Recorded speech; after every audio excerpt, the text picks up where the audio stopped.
This is the Hagmann Hagmann Report for today. It is a terrific Tuesday edition. It's Tuesday, June 16th, 2015. I'm Doug Hagmann, along with my son, fellow investigator researcher Joe Hagmann. Together, we are the Hagmann and Hagmann Report coming live today. This is a live broadcast coming live to you from our beautiful studios in beautiful Northwest Pennsylvania. I'm so glad to have you join all of us, or all of you join us. Thank you so much. Boy, I'll tell you, we have a great program today. We are going to be in the second hour tonight. Yes, as usual, standard Tuesday fare for the menu, Mr. Stan Deyo. Interesting. It's going to be a great hour with Stan Deyo. Folks, on the right-hand side of, well, our home base for the Hagmann and Hagmann Report is hagmannandhagmann.com. And by the way, there you can listen live to our show and just go to the right-hand side of the page. And every night before the show, we put up a small BTR player. You can listen to our show live from there. And on top is the host guest information, that is. And there you can click on the show pages for tonight for Stan Deyo coming on. Very interesting show pages, or show images. Did I say show pages? I meant show images. Frozen soap bubbles. Mexico, exorcism, demons. We got a lot of email about that, about demons in Mexico. Earthquakes from the 10th through the 16th of June 2015. You know, Stan, Mr. Deyo does a lot of work to put this together, and Holly Deyo as well. So definitely send him a little note of appreciation if you have time, or when you have time. He really does a good job in presenting the information. Anyway, Joe, we did a lot of research today. I got to tell you, whenever we really have junkets going out of town for missions, shall we say, or for purpose, come back and it seems like I don't know if there's no jet lag involved, but certainly there feels like jet lag anyway. Yeah. And being on the road, we get a chance to listen to a lot of different content, whether it's from the Bible or other shows, and it gets the thought process running, and get home and new stuff to research, new ways of looking at things. And we actually, this past weekend, one of the purposes, I shouldn't say one of the purposes, but kind of a collateral effect of this weekend, announcing that we were going to be in Washington, D.C. Someone who listens to our program who's relatively well-positioned in the government. I'm not going to say which branch of the government. I'm just not going to say anything about this individual, but we know this individual becoming a source, providing information about certain things.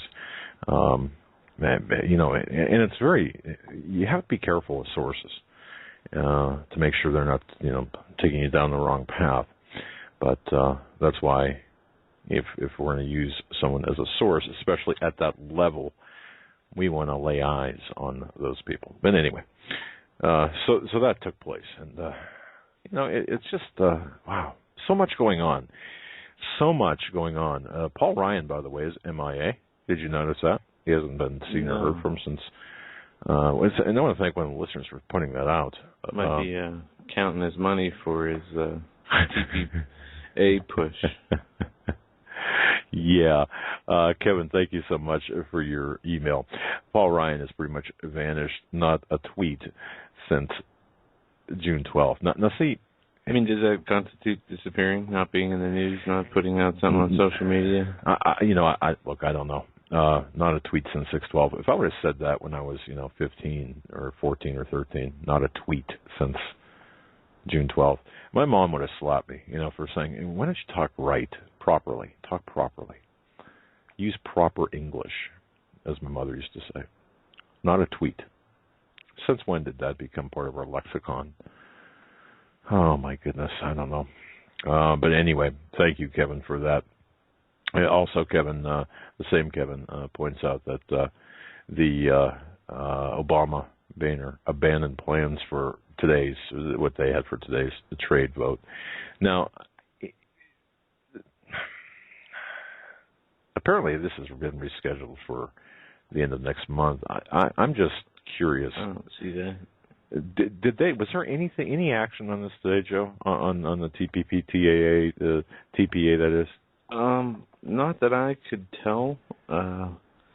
Let me pull back up this. I just want to make sure because sometimes they sneak this stuff in, and we're left looking. We're left saying, "Wait a minute, that didn't happen, or that did happen, and it shouldn't have happened." Anyway. But this is very important. We need to really, out of all of the things going on, the TPP is really the end of the game to give away the sovereignty of our country. And I hope the conservatives are not, political conservatives, social conservatives, Christians, Jewish people, followers of the Holy Bible. I hope no one is falling for any excuse to pass the TPP and hand in hand the TPA. Also, speaking of Jews and Christians and religion in general, or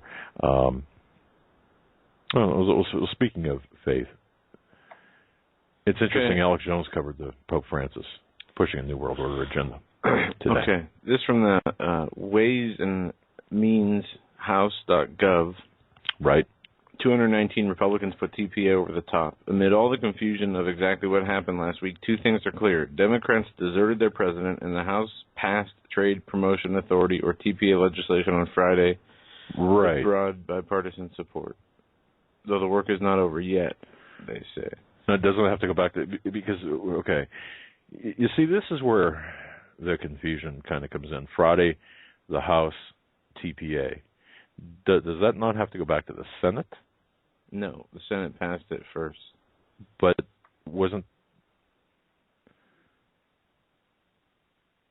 Okay. So, I mean, this is... Color me look, uninformed. I'm going to email this to you because it's kind of confusing. Well, it certainly is. They say they passed it. And this is from the government, the House, the Ways and Means. and here I thought we were up to date and fully functional, ready to go tonight, and now this somehow. Let's see. Despite this action on Trade Promotion Authority will roll ahead, it's too far important for our economy, national security. Okay. Well, this article says, as I said earlier, the Democrats deserted their president and the House passed Trade Promotion Authority, or TPA, legislation on Friday. All right. So let me just double check here. Check the email. I sent it out. All right. I think. Because, we're talking about the TPP then. The TPP would be the vote they're speaking of. It's got to be. All right. Wait a minute. Give me the. Okay, hold on a second here, because see, the Washington Post has some from yesterday, last night. The Washington Post reports that Obama, Boehner abandoned plans for Tuesday trade vote. So they must be referencing here, because the article itself,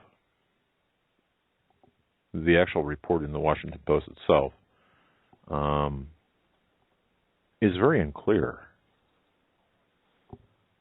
We'll check out the article that I just sent you in the email.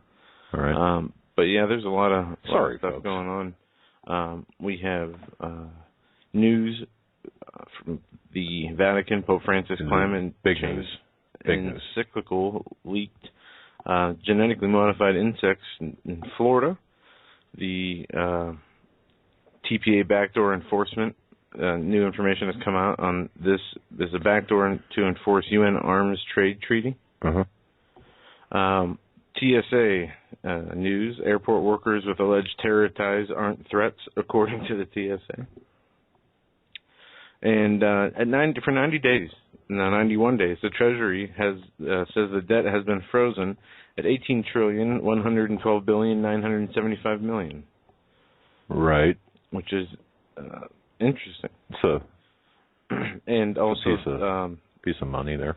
The Supreme Court had come out and says the Supreme Court races the clock on gay marriage, Obamacare, and more, which is an article from yesterday that talks about the upcoming decisions the Supreme Court is going to be issuing. One issue is the future of same-sex marriage. The other one is the president's health care law. As they say the decisions hang in the balance as the Supreme Court's 2014 term limits rapidly come to a close this month. Free speech and fair elections, religious liberty and racial discrimination, clear air and capital punishment all await rulings over the next 3 weeks. Let me interrupt you here for a second. Joe, I think what we need to do is we really need to have a different title for same-sex marriage. Folks, you did such a great job, the listeners, with when we were talking about Obama, and listener came up with a renegade in chief. Renegade being his Secret Service code name, or the code name given to him by the Secret Service, renegade, and renegade in chief, that given the definition of renegade. So, why don't we do this?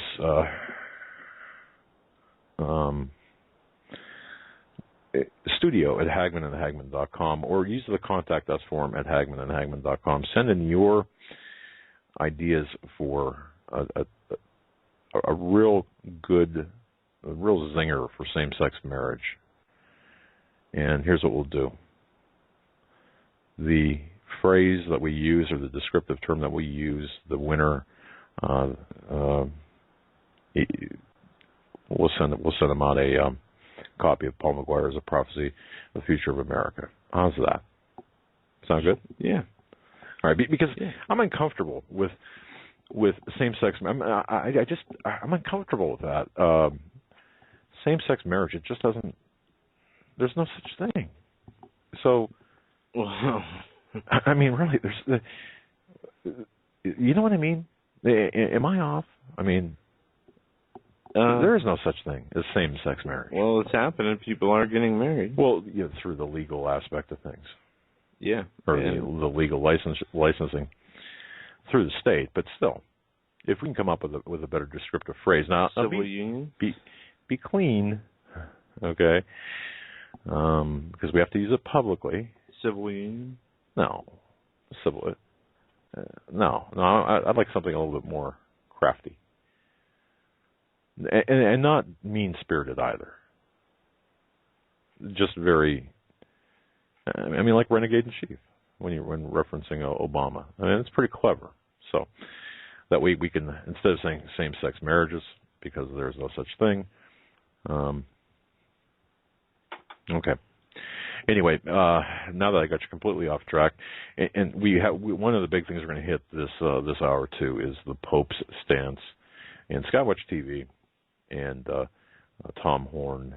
There's a lot of information over there, folks, if you go to Skywatch TV, about Pope Francis and his position on the Gaia worship, basically, Mother Earth. Yeah, we read a passage or a paragraph from the first page of this encyclical yesterday where he refers to the Earth as Mother Earth, and he says that Mother Earth gives us our blessings and sustains us. Well, we get sustenance from Earth, from the planet. I know, but not in a way understand that, and the Pope especially should know and state that the Lord created all things, and He created a system in which they all operate. The Earth has its own. Is its own living entity as it, goes right. through the processes that the Lord established for it to go through in order to complete its task. Well, this Thursday, June 18th, Pope Francis, in the Vatican State, they're preparing to launch a summer-long campaign. It's going to reach its zenith in an unprecedented tour of America. And he's been working, the Pope, that is, has been working on this sermon all year. And it's one, this according to Tom Horn, that's going to thoroughly delight prophecy watchers. Francis is going to preach on the need to massively reduce the world's population, stopping climate change, and having a one world government to rule the planet. There. You know, to deal with climate issues.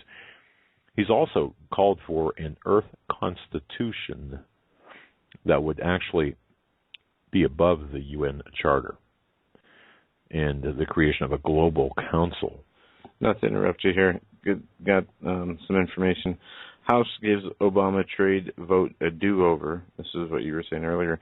The House on Tuesday bought itself another month and a half to pass the fast-track negotiating powers for President Obama, though it remains unclear whether the White House will be able to sway enough votes. Okay. Powered by chiefly by Republicans, the House voted 236 to 199 to extend until the end of July the chance to hold a do-over on last week's key trade vote.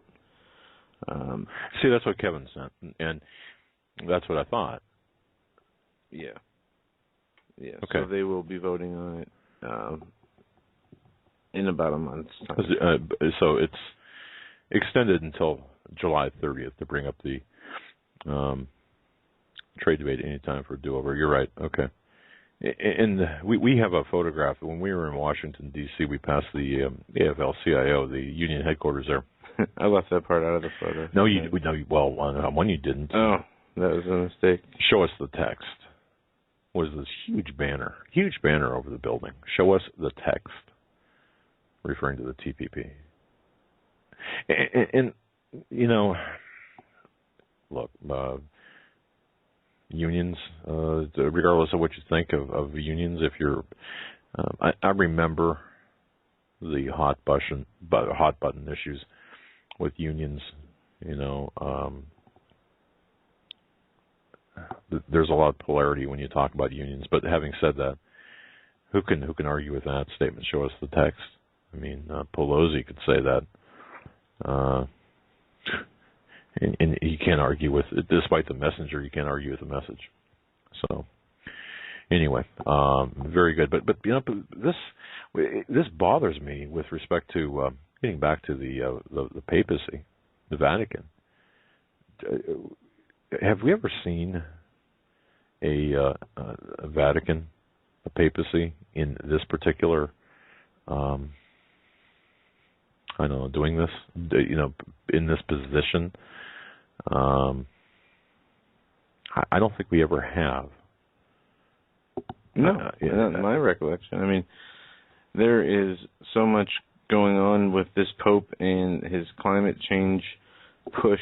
This this encyclical, as we said, was leaked. No, you have to understand too. It says it's a 192-page document. When you look at the document, I think it's 5 by 8. Yeah, it's when I downloaded it and translated it, it wasn't that big at all. But right.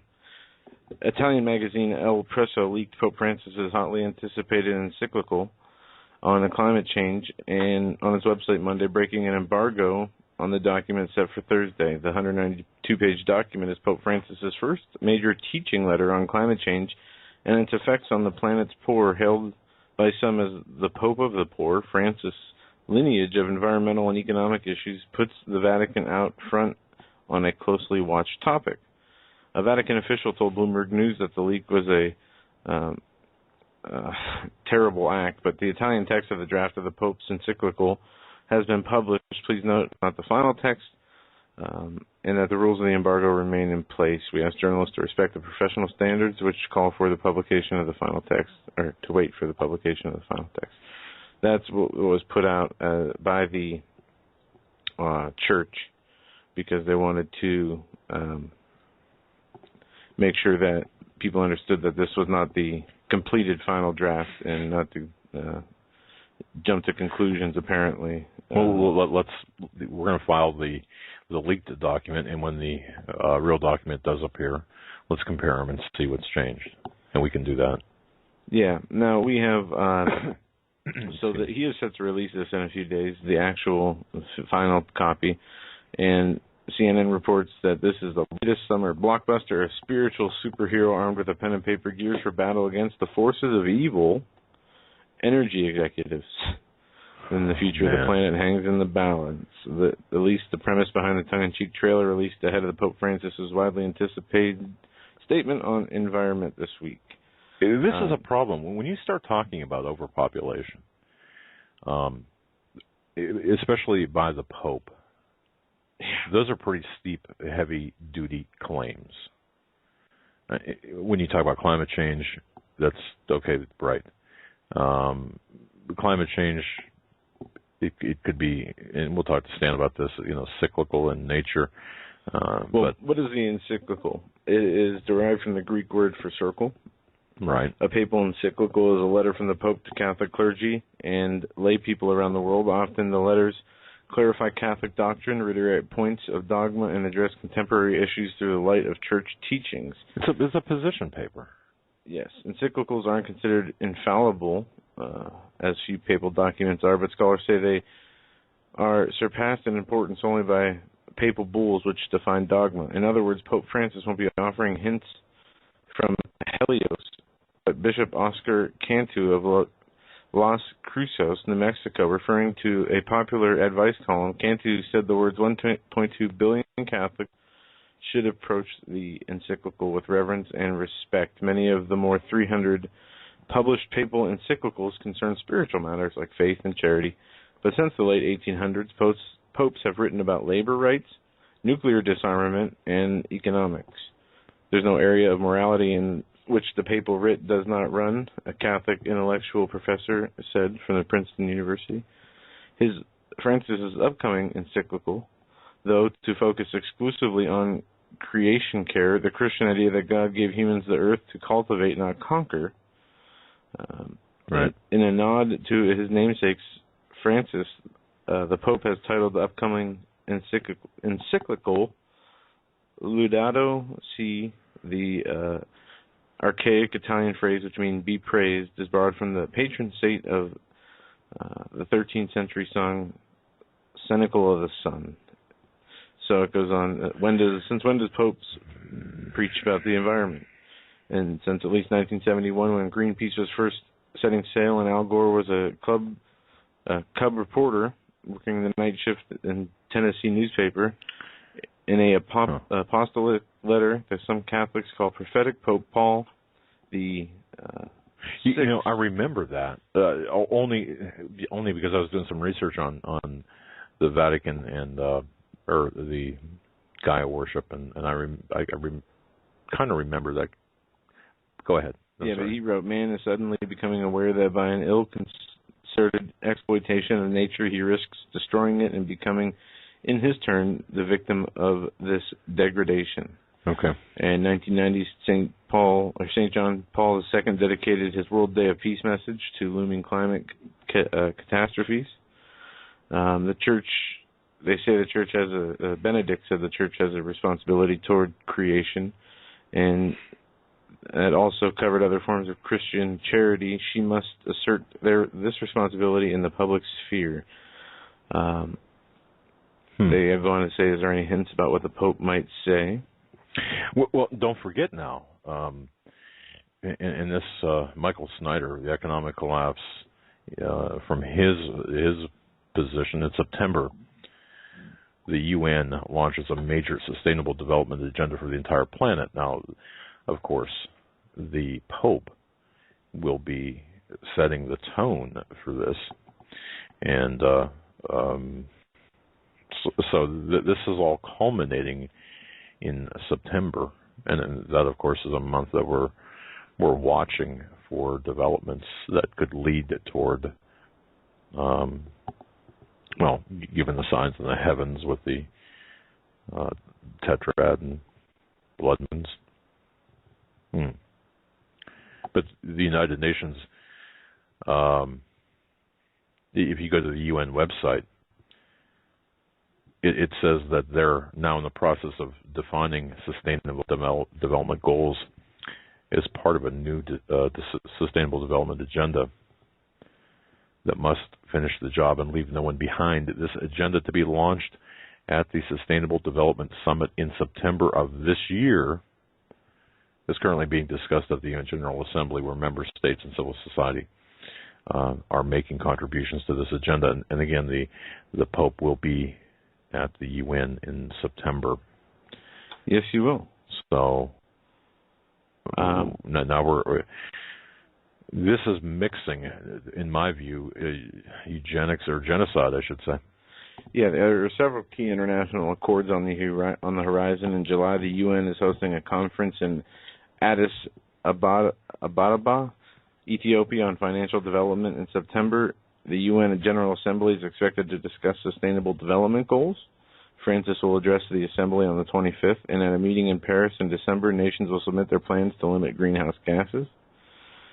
It goes on to say that it is important that there is some time between publication of the encyclical and the meeting in Paris, because it is intended to be a contribution to that. But Francis' biggest challenge could be convincing ordinary people that climate change is a moral issue. Less than 10% of Americans now believe, according to a poll conducted by Yale University and George Mason University.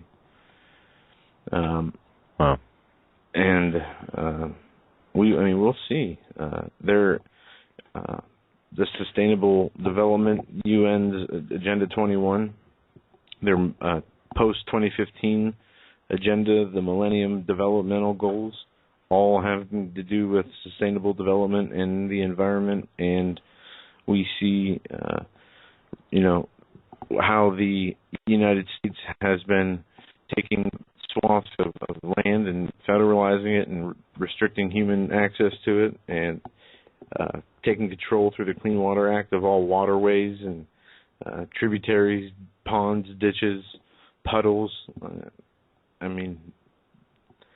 They are implementing this, and we talked about this, I think 2 weeks ago, how they said the global warming hiatus in the numbers had to be fixed. So what they did is they took temperature data for the last 15 years and rounded the cold temperatures down and the hot temperatures up to manipulate the data to make it look worse than it was when it came to the changing temperatures. Mm-hmm. Because in the period of global warming over the last 20 years, 15 of them were much colder on record than they were supposed to be, let alone not including the claims of all the warming. Al Gore said back in 2006 that New York City would be underwater by 2015 if they didn't implement some kind of cap and trade on carbon. Well, it's still above ground. Well, this whole thing is going to me, and this is based on my research and analysis of the findings of my research. I do believe that we're going to see in September this push toward a single global governance based on the Vatican's push toward objective. Okay, now it's one thing when a government official or a head of a government says we need a global governance. We need global governance. But what's happening here is you're merging a theological or theocracy into the debate or into the objective. And I really believe that this Pope, in talking with Tom Horn, he was selected for this position at this time, just like Obama was selected for his position at that time. Notice how they're both working together. And if you take a look at the bigger picture, we're closer to the formation, really, of a single global government, of which a major component is going to be this Agenda 21 type sustainable development, depopulation, or focus on population control and Earth, saving the Earth. Well, this is, I guess you'd say, breaking news. I don't know. This is from RT. If you've heard this, Palestinian government to resign within 24 hours. The Palestinian government is to be dissolved within 24 hours. The Associated Free Press reports, quoting a statement by President Mahmoud Abbas, the cabinet will reportedly be formed again within several days. So they're reformatting the Yeah, within 24 hours, the Palestinian government will resign. Abbas told members of the Revolutionary Council of his Fatah movement and reports citing several officials present at the meeting. The reason for the resignation is the government's inability to act in the Gaza Strip. Right. AFP reported earlier in the day citing senior officials with the Palestinian Authority. This one government is weak and there is no chance that Hamas will allow it to work in Gaza. That, according to the Secretary General of the Revolutionary Council. So it goes on to say the current government was forged by rival Palestinian movement Hamas and Fatah in June 2014 after a unity pact ended in a violent split that began in 2007. So, Interesting. We'll have to see how that plays out. Yeah. Speaking of which, Franklin Graham had posted on his Facebook page an open letter to Obama. It's interesting, folks. I don't know whether you heard about this. Obama had pressed for and sought and obtained the release of an Egyptian, of a Muslim Brotherhood member being held in Egypt, but yet is doing nothing to press for the release of Saeed Abedini, who's being held in Iran. Well, he's been held there since September of 2012. His crime: he established roughly 100 Christian churches in the country in the early 2000s. So he's been in prison in Iran for the last 2.5 years, and he was beaten severely recently by his fellow inmates. His life is continuously being threatened, not only because he's an American, but primarily he's Christian, which is why he was arrested. And he's been told, now imagine this, and think about the persecution of Christians worldwide. It's really never been this way, or it hasn't been this way in a long time. But he said his only way out of jail is to deny Jesus Christ. So, yet Obama steps in to have Egypt release a Muslim Brotherhood member, but refuses to get involved when an American pastor, Saeed Abedini, has been imprisoned in Iran for the last 2.5 years. So we can see whose side. I mean, we've always known this, but come on. And people often ask me, and I get emails saying, "Well, I think you're overstating the fact that." People will say you're overstating the fact that Christians are going to be persecuted in this country. Well, look at that. I mean, look at where Obama falls on this. So there you have that. And I think it's important for people to really, I think we have to get together and pray for and push for the release of this gentleman and this American pastor in Iran. So, yeah.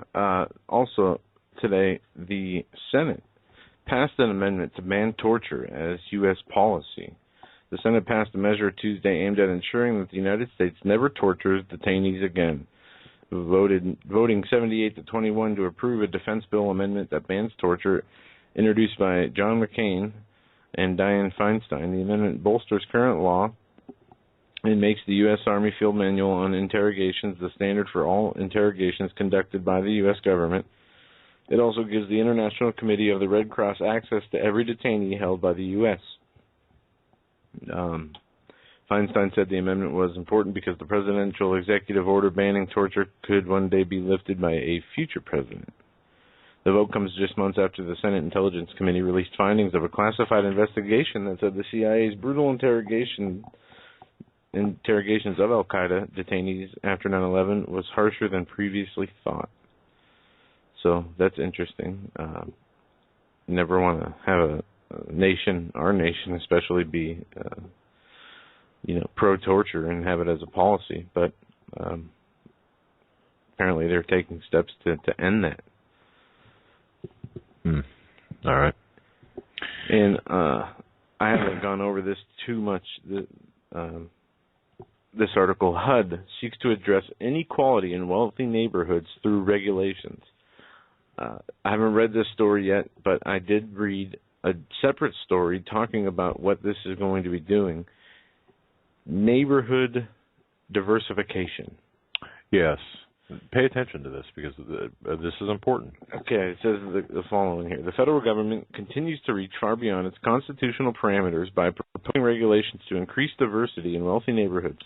Officials at the Department of Housing and Urban Development argue that a new rule entitled Affirmatively Furthering Fair Housing would simply clarify obligations under the Federal Housing Act, but critics view it as another example of federal overreach. The Hill reports the regulations would use grant money as an incentive for communities to build affordable housing in more affluent areas, while also taking steps to upgrade poorer areas with better schools, parks, libraries, and grocery stores, etc. According to HUD's notice of proposal rulemaking on affirmatively furthering fair housing, the proposed rule is to ensure public housing agencies as well as local and state governments receive community developmental block grants, home investment partnerships, emergency solution grants, and housing opportunities for persons with AIDS and properly adhering to the Fair Housing Act. In order to do so, the proposal entails the completion of an assessment of fair housing. Program participants would then be required to incorporate the findings from the AFH to subsequent housing plans. The consolidated plan then would describe how priorities and specific objectives of the jurisdiction would further fair housing. The plan, which specifies actions to be taken during the next year that address fair housing issues, proposed 4 goals.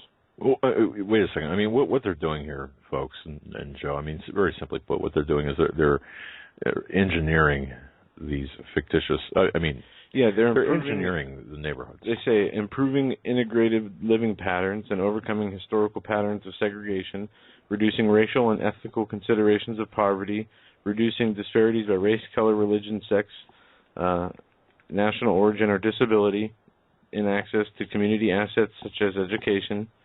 What they go on to say is HUD would provide all program participants with nationally uniform data on these 4 areas of focus, as well as outstanding discrimination findings. Once program participants have analyzed HUD data, as well as the local and regional information they choose to add, they can identify determinants influencing fair housing conditions, prioritize addressing these conditions, and they set goals to mitigate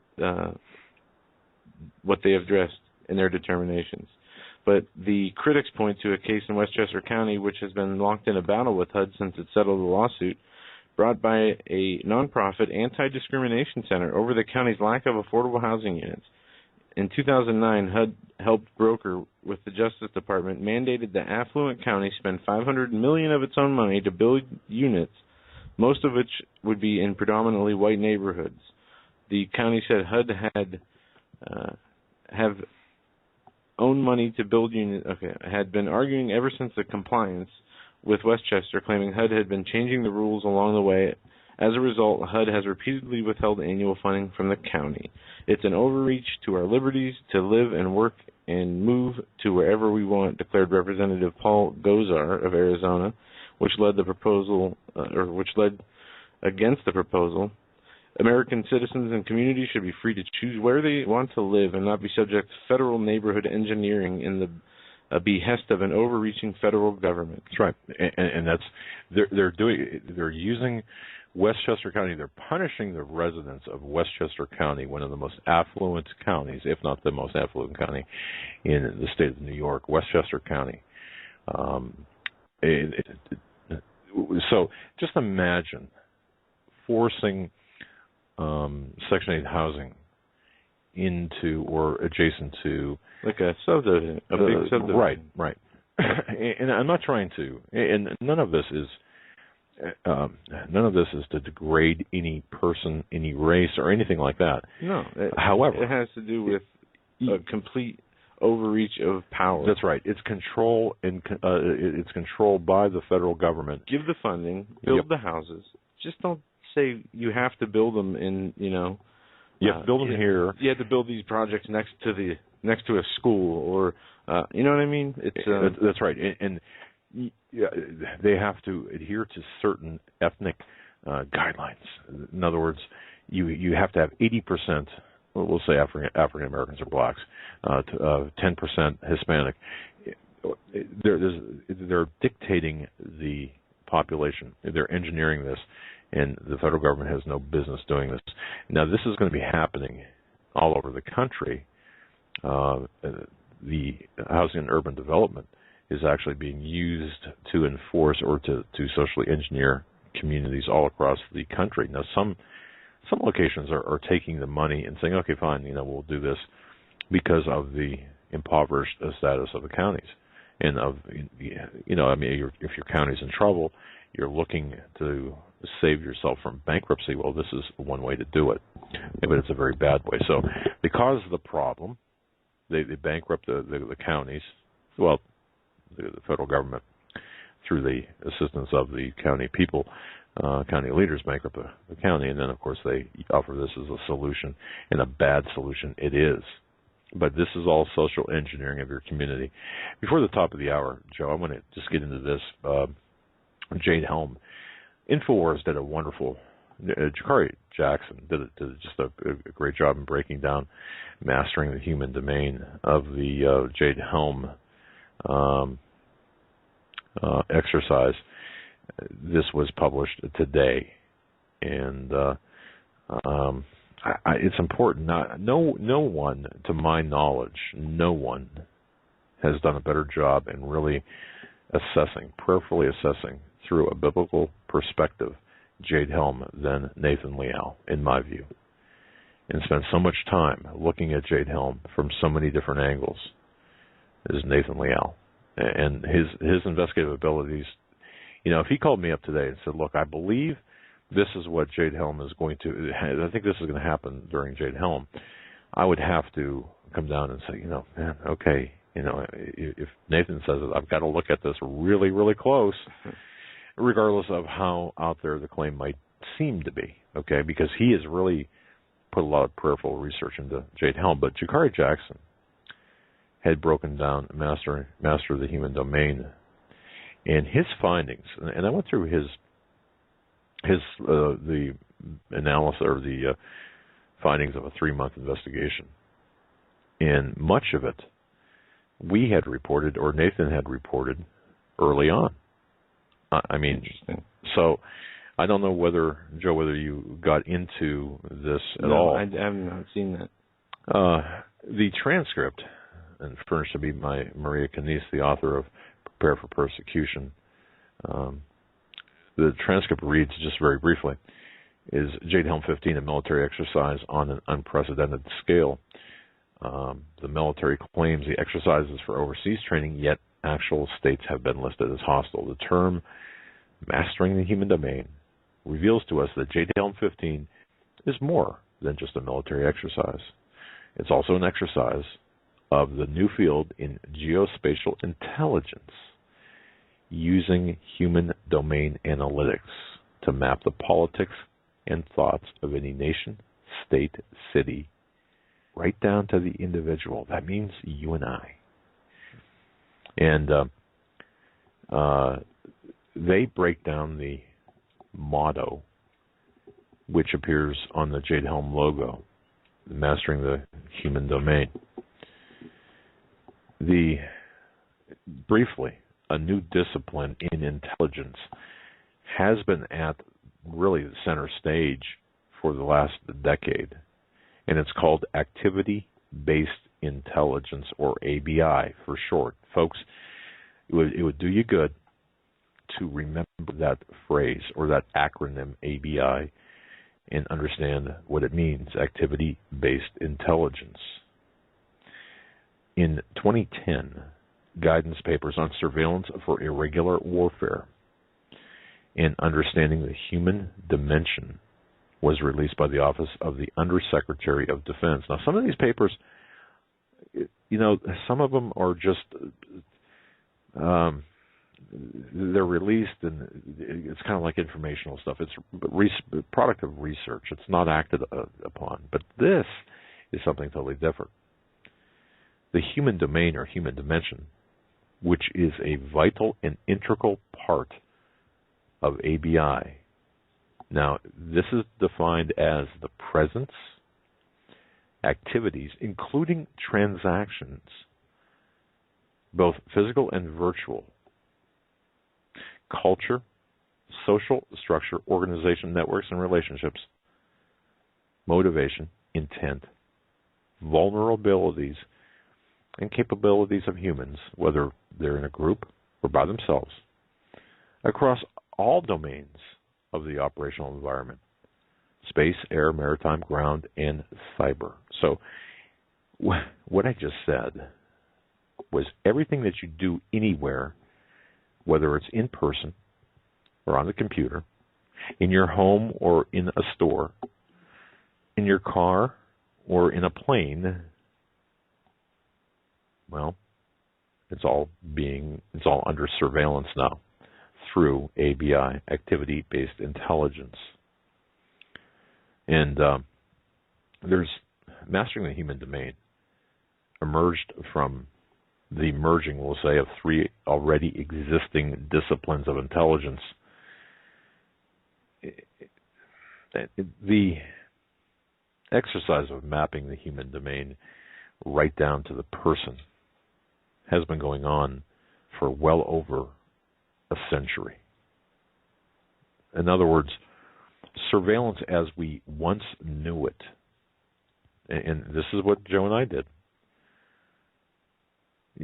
watching people, documenting their activities for specific purpose. All right, that's been going on since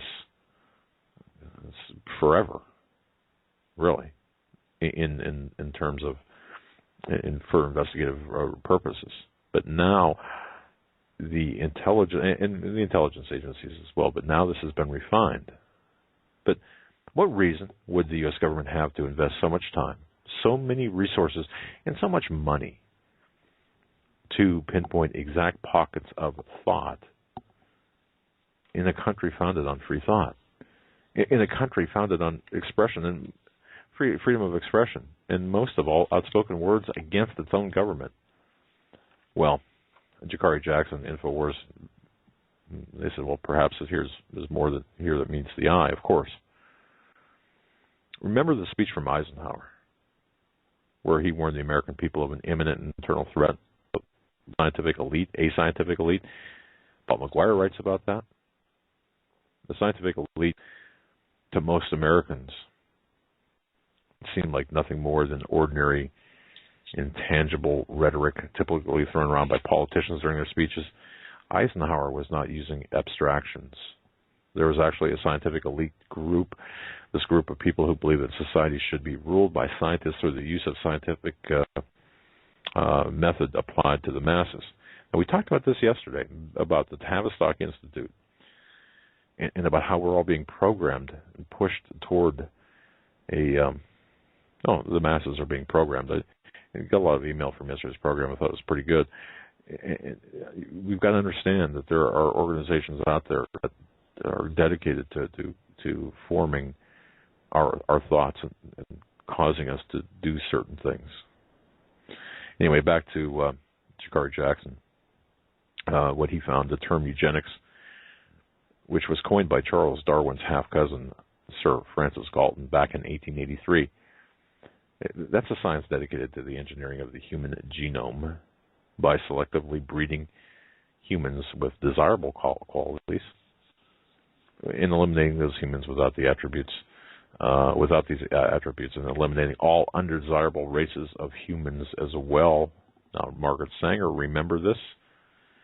Planned Parenthood founder Margaret Sanger really was a racist, certainly wanted to see all black people aborted. I mean, really. But this goes back to the biometrics laboratory based out of the University of London back in 1907. And as interest in eugenics grew, Oh, let me back up here.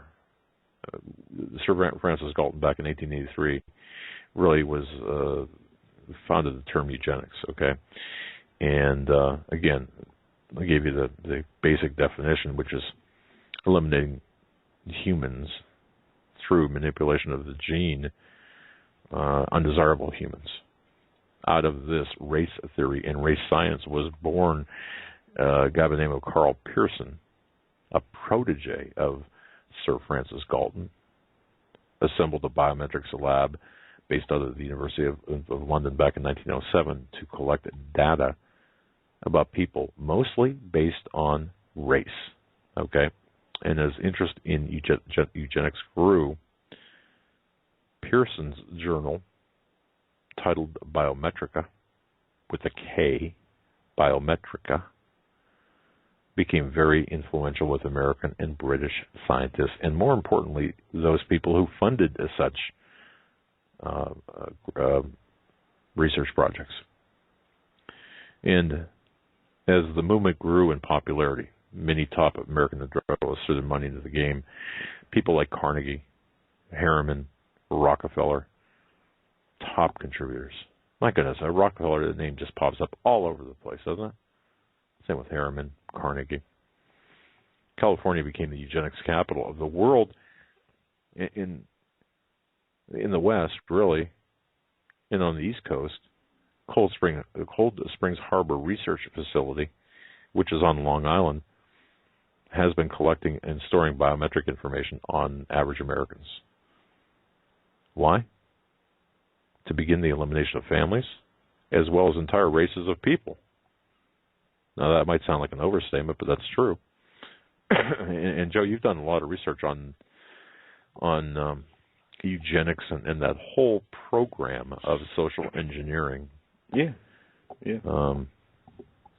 I mean, there's so much, and I still have a lot of research to go through as information continues to be put out in forms of publication by the FDA and the government on how they plan the products that they're creating and approving for human use.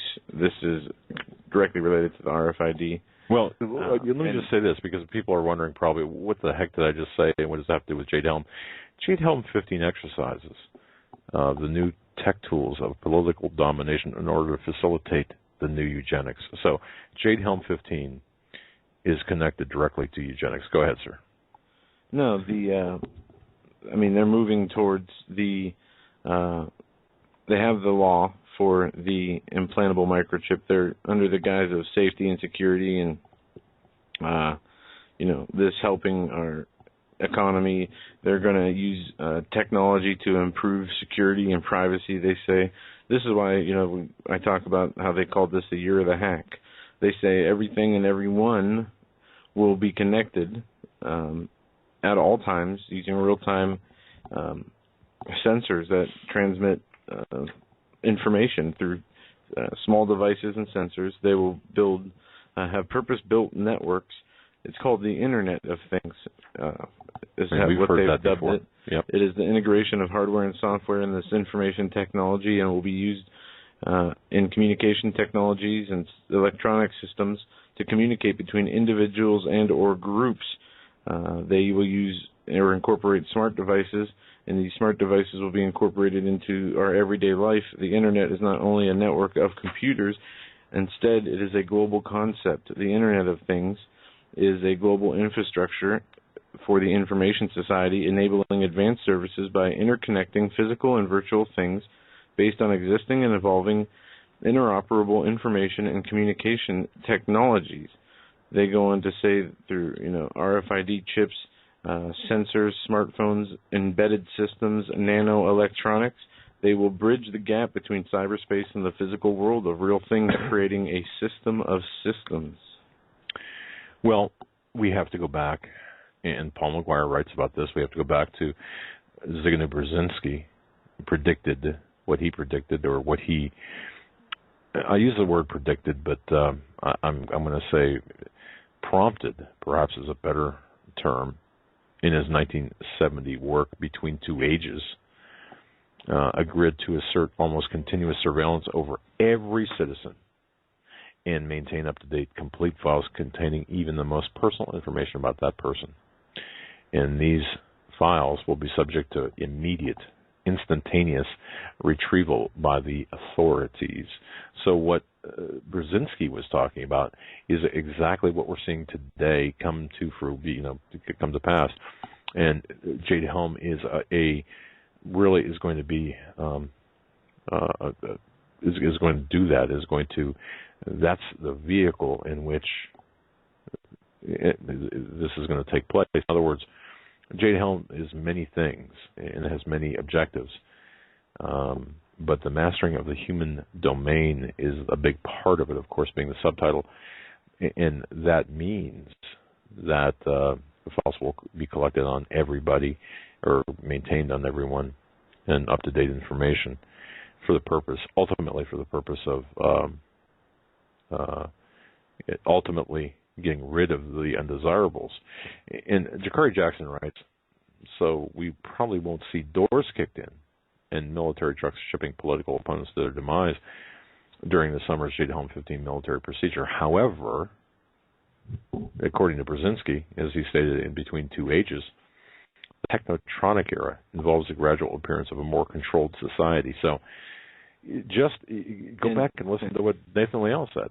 And, right on schedule. Head of hacked U.S. agency has problems decades in the making. The head of a U.S. agency that fell victim to cyber attacks defended its performance on Tuesday against withering criticism from lawmakers furious about a breach that compromised the personal files of millions of federal workers. It goes on to say that the suggestions of what to do because of this hack, some say that people should resign. You failed utterly and totally. That was from a Republican representative, Jason Chavez. Right. U.S. officials have begun that they suspect China, but the administration has not yet publicly accused Beijing. Tuesday congressional hearing was the first since U.S. officials announced early this month that hackers broke into OPM computers and the data of 4 million current and former federal employees were compromised. Since then, they revealed another security breach that put at risk personal information and intimate details of many millions of more Americans, their relatives, and families who had applied for security clearances. Now, new defenses breached. The two breaches discovered, they say, contained because of new security measures taken last year. The attack occurred before the measures were implemented. I want to emphasize that the cybersecurity issues that the government is facing is a problem that has been decades in the making due to a lack of investment in federal IT systems and a lack of efforts in both the public and private sectors to secure our internet infrastructure, Archuleta said.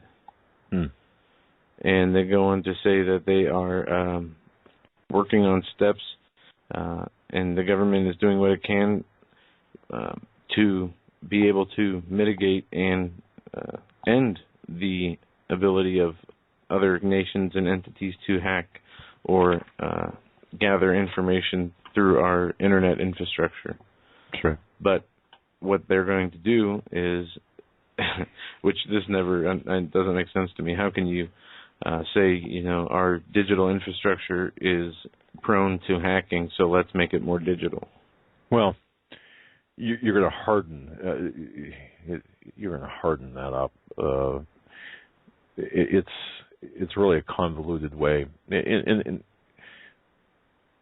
look at our inability to really process information. What's happened to us as people? A number of factors are part and parcel to the to really damaging our ability to think critically, from education to aerial spraying, for example, and vaccines and drugs and everything. All of this combined attacks our critical thinking skills. So, yeah, that's part of it. So, anyway, all right. Well, we're heading up to the top of the hour here. And folks, if you missed yesterday's program, I'd urge I'd urge you to go back and listen to it. It does get behind. It's really the second part of the power structure behind the veil, and yeah, it was a great show. Yeah, and also too, if you haven't seen the video taken in Washington D.C., visit HagmannHagmann.com. Click on the video, and also visit pastassault.com and saltandlightbrigade.org too for more information about what took place in D.C. Tomorrow night, Russ Dizdar will be our guest, but up next, Stan Deyo. Stay with Tuesday, June 16th edition of the Hagmann Hagmann Report. Every Tuesday, we have the pleasure of being joined by Mr. Stan Deyo from standeyo.com. Stan, it's great to have you back on the show. I see you have your updated show images. You updated your show images page, and we've got a lot to talk about. Oh, a few things, yeah. There are a number of side issues and some main ones. Do you have any questions you want to address first? Well, where do you start? No, you go ahead, Stan. Set the pace, set the tone. Go ahead. Great to talk with you, by the way. Say again? I just said great to talk with you, by the way. Oh, okay. Good. Good to talk to you guys. Yeah, Holly and I have been out working in the garden most of the day and trimming some big trees. I had to stand on tippy-toe on a couple of big ladders to cut them down or trim them. Ah. And I started to realize that I'm getting older. Now, a thing that's kind of foremost in my mind at the moment is what is Iran's Quds Force General Qasem Soleimani is going to do in Syria. He's promising something that will astound the world. Now, whether he is meaning that he's going to help Assad and get his favor so that he can have troops on the ground there in Syria to allegedly help Assad, deliver him from ISIS or ISIL, whatever they're called now, or whether it's going to be a direct staging from there into northern Israel.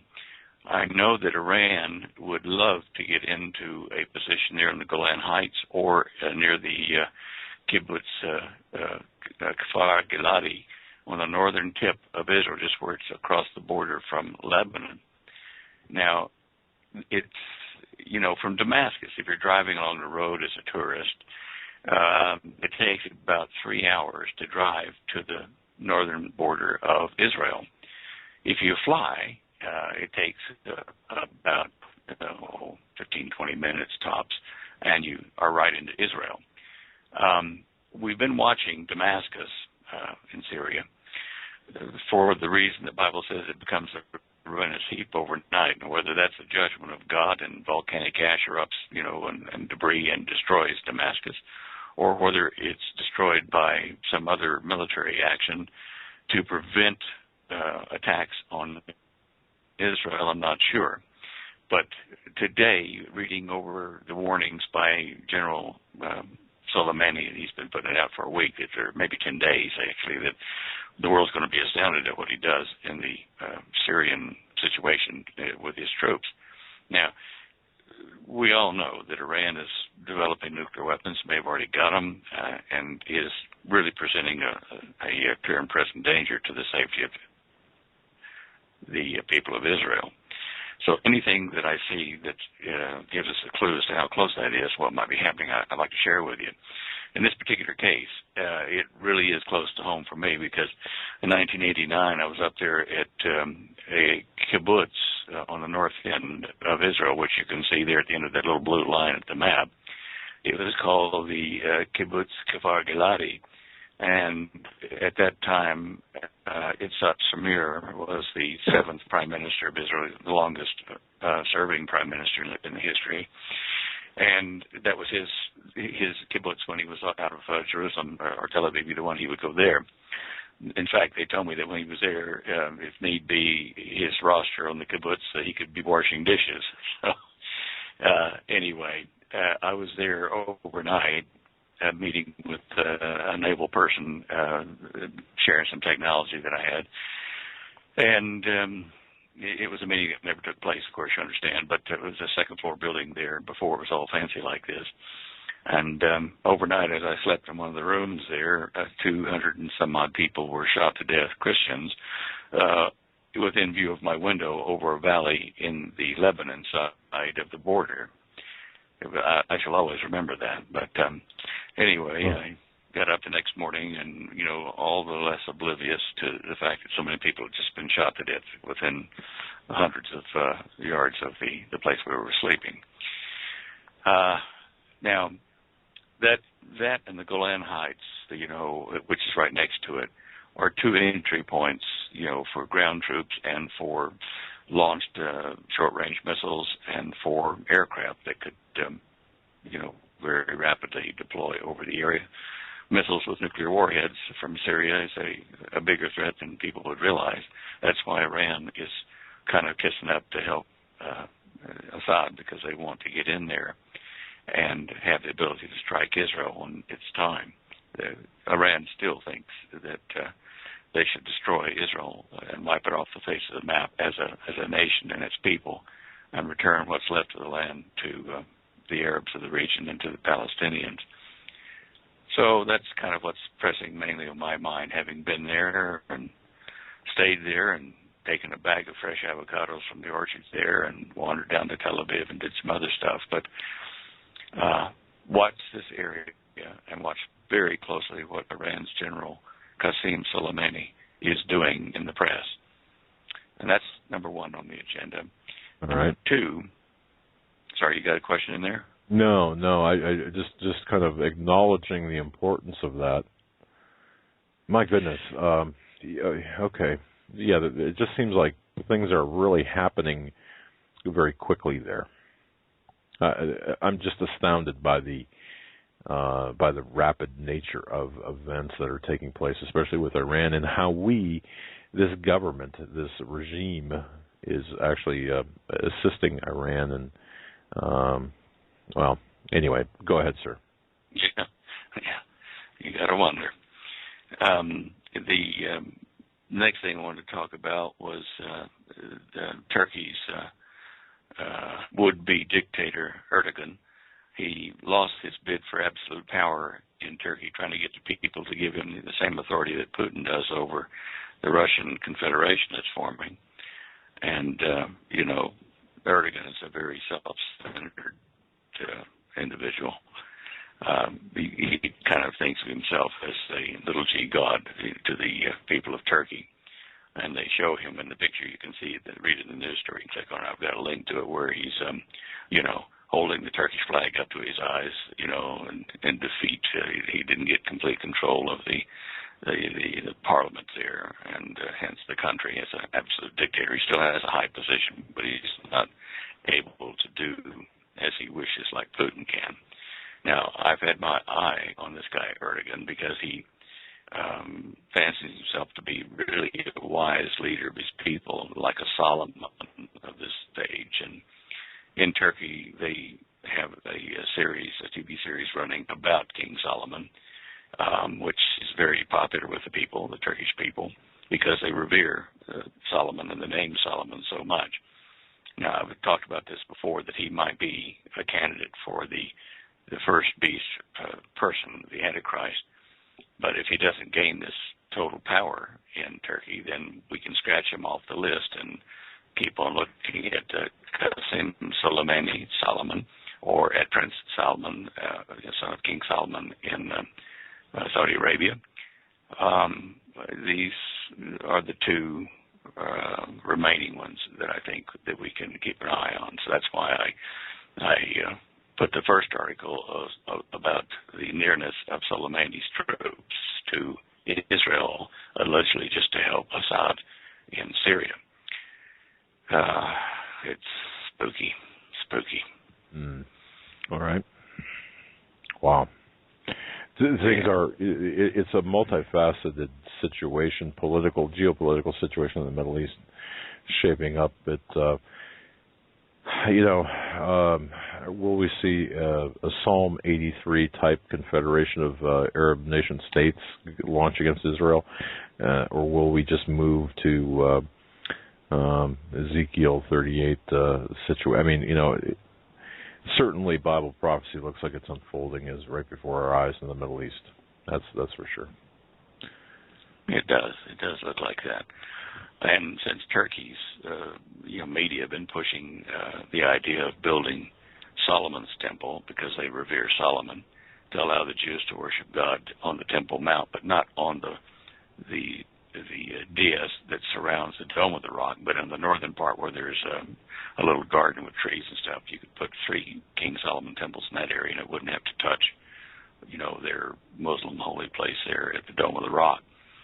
So when Turkey's pushing that, that's why I pay very close attention to the political structure in Turkey, because, they may yet become the voice of the old eastern leg of the Roman Empire, fulfilling what Daniel told Nebuchadnezzar, the iron feet and legs of that image he saw in the last days would be the revived Roman Empire with 10 nation states of mixed iron and clay, it says, but being the ruling power on earth at the time. Now, the Western group of nations, let's say there are 5 of them, on the right or left foot of the statue that Daniel was talking about in Nebuchadnezzar's dream. Those 5 may be European nations, or Russian and European, nations mixed together, forming the western leg of the old Roman Empire. And of course, you got the Vatican sitting right in the middle of that, the western side, and the eastern side, which may be very well Turkey and beyond. Some of the other Arab states may join into that. It's unclear yet. I'm sure it will form, and we'll all recognize it if we're here. But I'm just looking here at something. The Greeks have got a guy that may actually be the spokesperson for the Western Alliance of the old Roman Empire, or he may be he may default and go over to the eastern side. I doubt it, but Tsipras, the prime minister there of Greece, is sitting in a situation where if he cannot make his next payment, the country's debt payment to the European Union nations, then Greece will default on the loans, and it will create chaos in the world economy. But if he's able to pull it out, to save it, and to repay the debt or make a debt repayment schedule that averts the world economy disaster, he'll be somewhat of a financial genius, or whatever you want to call him, and gain the favor of the world nations. And he may be appointed to a position of what is going to be the Antichrist, the first beast. So there are a number of good, solid candidates in the news today with situations that make him very possibly what we need to look at as the next Antichrist. Anyway, that's why I kind of try to pull all these pieces together every week and see what's happening and share it with you, because it's so close that if we don't pay attention, we'll miss it. Interesting. Yeah, it's interesting how all of this is shaping up, just right in accordance with biblical or Bible prophecy. Interesting. And I've always wondered about the two Bible verses about Israel, or about Jerusalem being a burdensome stone, and then of course Damascus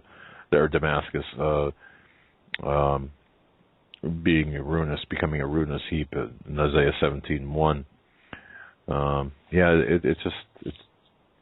None of this is.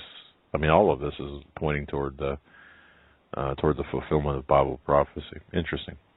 All right, sir. Well, thank you. I know, it's very close. Yeah, very close.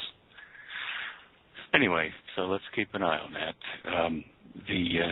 The Greeks and the Turks and the Vatican, all 3 of them in that area there, are going to be part of this major happening. I don't know who will end up in charge, but certainly the Pope is kissing up to Shimon Peres, and Shimon Peres vice versa, and whatever, trying to set up a world religion, which they've publicly announced late last year.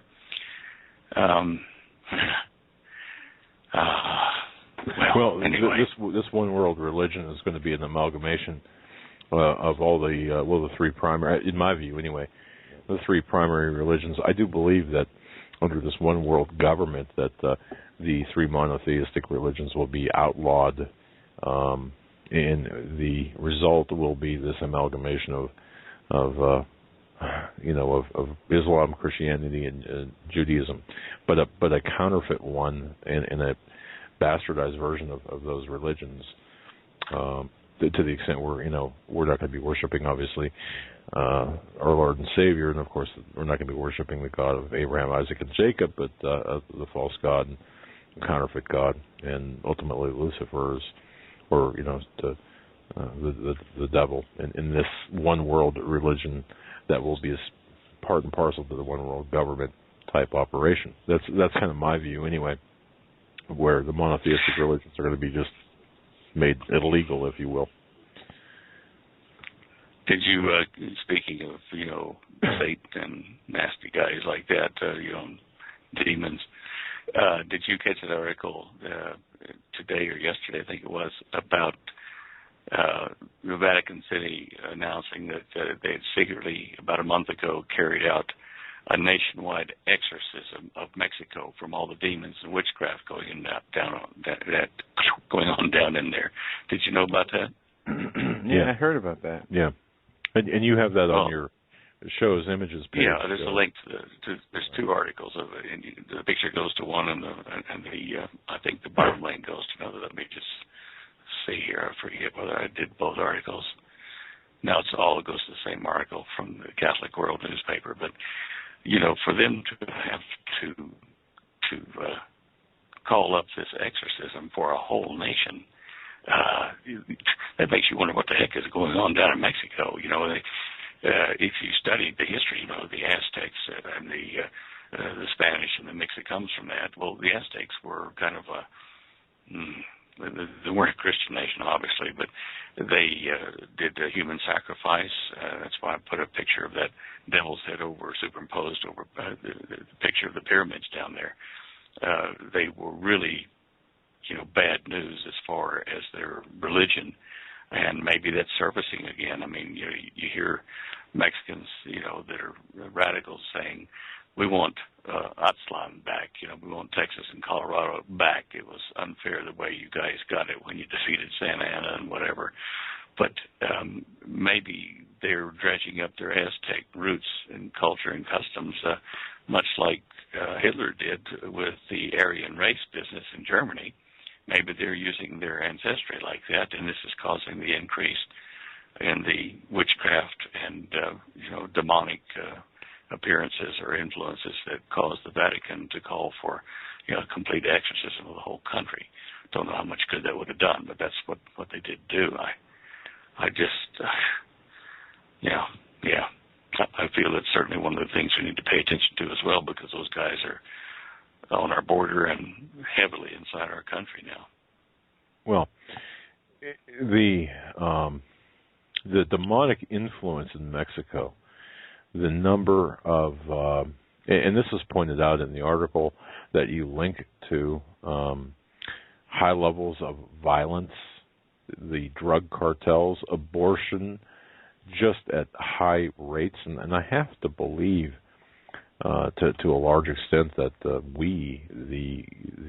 Western intelligence agencies, more precisely, are really exporting, as well as our government is exporting things like the practice of abortions to Mexico, and of course the globalists are behind a lot of this as well through their eugenics programs and really what amounts to genocide. But and of course the CIA and arming drug cartels, the Fast and Furious operation that we saw a couple of years ago that no one ever talks about anymore, and of course the abortion. So the special rite of exorcism, exorcismo magno or magno, I'm not sure how to pronounce that in I didn't give it a chance either. But I got to tell you, yeah. So, exercising an entire country. Mm-hmm. Yeah, Okay. It's not healthy. It's not healthy at all. And which Satanism that's going on right now? All of this, Stan. I mean,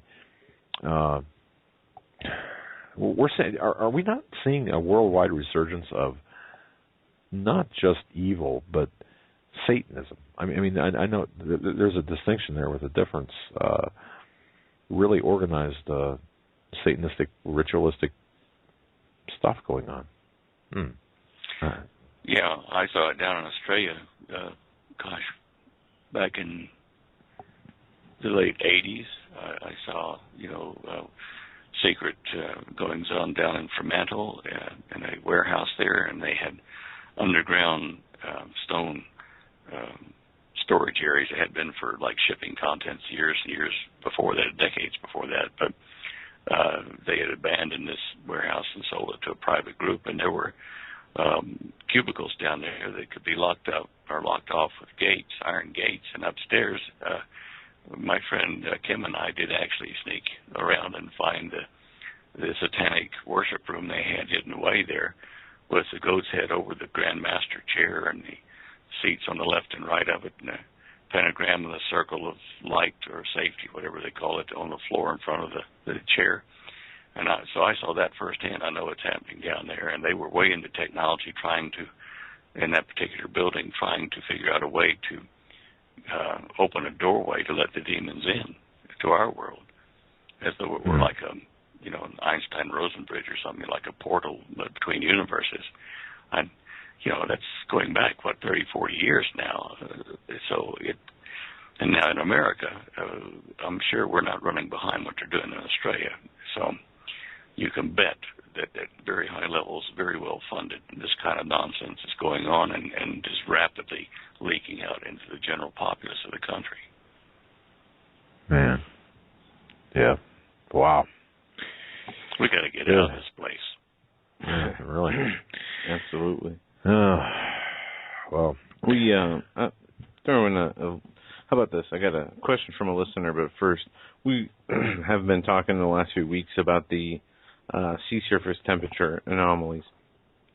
Now, what is being called a blob of warm sea surface temperature anomalies have been continuing in the Gulf of Alaska. I believe this is from NOAA, at least the image I'm looking at here, but it says that the sea surface temperatures in the Gulf of Alaska continues creating its own weather pattern in North America for the past few winters, and they say it's most likely the cause of a persistent high pressure locked in place on the West Coast, and major Arctic outbreaks in the Midwest and East Coast since December. They say this is very unnatural, and it has no business being how long and big it has lasted. They say unless El Nino will save the country later this year, the repeat conditions of the drought in the West could persist throughout this winter season.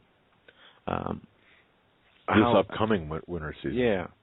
The sea surface temperatures. Has there been any? Has it been heating up since our last discussion? Has there been any substantial change that you've noticed? Yeah. Well, what is happening is there is a cooling off of the Los Angeles, San Francisco portion of the coast. It's cooling down, relatively speaking. The anomaly is going cooler, but it's heating up, and the northwestern coastline up near Alaska and British Columbia, there's a tremendous acceleration of the sea surface temperature increase, and the one off of Japan is stretching out and heading right toward that bay area I was just talking about, and it will proceed to that during the summer. Now, in my opinion, the intensity is congregating up higher than, like Washington and Oregon. It's up higher latitudes, up around the 60-degree north latitude, between there and about 40. Now, what that means to me is that we're going to see more moisture boiling up from the sea and going over the United States, swinging through with the cooler breezes from Canada, so and portions of Alaska as well, so that it swings down across the United States in a kind of an angle at 45 degrees, and heads over toward the Great Lakes and New York, New England states. At the same time, the heat off of the Baja, the Gulf of California down there, that heat, that anomalous heating is going right through Texas and Arkansas and Louisiana, and still it's getting hotter up, on the New England coast of the United States. Now, that might be why strange shark behavior is occurring offshore there. It may have an effect on the Gulf Stream. So, I can understand why the officials, the NOAA people and whoever who are analyzing this stuff are kind of scratching their head and saying, we hope it goes this way. If it doesn't, then it'll be more drought continuing, because it is anomalous. I mean, we've never, ever, when we've been recording sea surface temperature, seen such a prolonged increased heat during an El Nino like this. I mean, this is exceptional. Yeah, and in keeping with that, when you change the temperature of the sea surface temperature, when you change that up or down, especially when you make it up, it starts to breed various things that create algal blooms. And these algae they can be red colored or green colored, and they are toxic, and they release gases and stuff, and they release toxins, which of course fish eat or die. And some of the toxins are just simply getting into the breathing structure of the marine animals and causing them to die. Now, if this continues at the rate they're seeing the toxic algal bloom, it's the largest they've ever recorded off the coast of California. It's in progress, right under where all this heating has been taking place for the last month or so. Now, it will release toxic gases, and if we see this happen, we might see like millions, maybe hundreds of millions of dead fish washing up on the shore all of a sudden. So we need to keep a real close eye on that, because this is not going to be healthy for the western coast and for any food that's being caught and to be distributed in the United States or other countries. And the fact that it's the biggest one they've ever seen, you can link to that article on my website there. 1, 2, 3, the third row down, the right one, the right picture, which shows something that looks like strands of something, and it's algae. Right. I'm pretty sure that when Moses, put the staff in the water, his brother Aaron did, and turned the waters of the Nile red. In that part of the world, they have red algal blooms that come from up in the highlands of Ethiopia and go right down the Nile. And even today, these things are noxious. I mean, they're toxic. And when they said it, the rivers and the waters that turned to blood stank like blood and everything, it's because things were dying in it, and these algal blooms were killing life there, and it's not healthy for us either. Anyway, because they release a neurotoxin that hits our nerves. Domoic acid is primarily what the University of California at Santa Cruz calls it. Anyway, that's another little side issue. When I was down in Australia, I saw the sardines wash up in the millions, tens of millions onto the shore after an algal bloom was produced by the heat wave down in Australia back in the early 90s, mid-90s, I guess, and it caused a melt of an ice shelf at the South Pole, releasing archaeobacteria that had been frozen for thousands, if not tens of thousands of years. When these got loose, they were so tough. They killed all these sardines, the bodies washed up on the shore, and flies would not even land on it. They had better sense. They just left them to rot because, and even that was slow because the archaeobacteria produced something that ran off all of our modern bacteria. They just couldn't hack it. So wow. I'm concerned about this. Just keep an eye on this. It's what happens in the west coast here. If this algal bloom continues like it's doing, it's already a monster.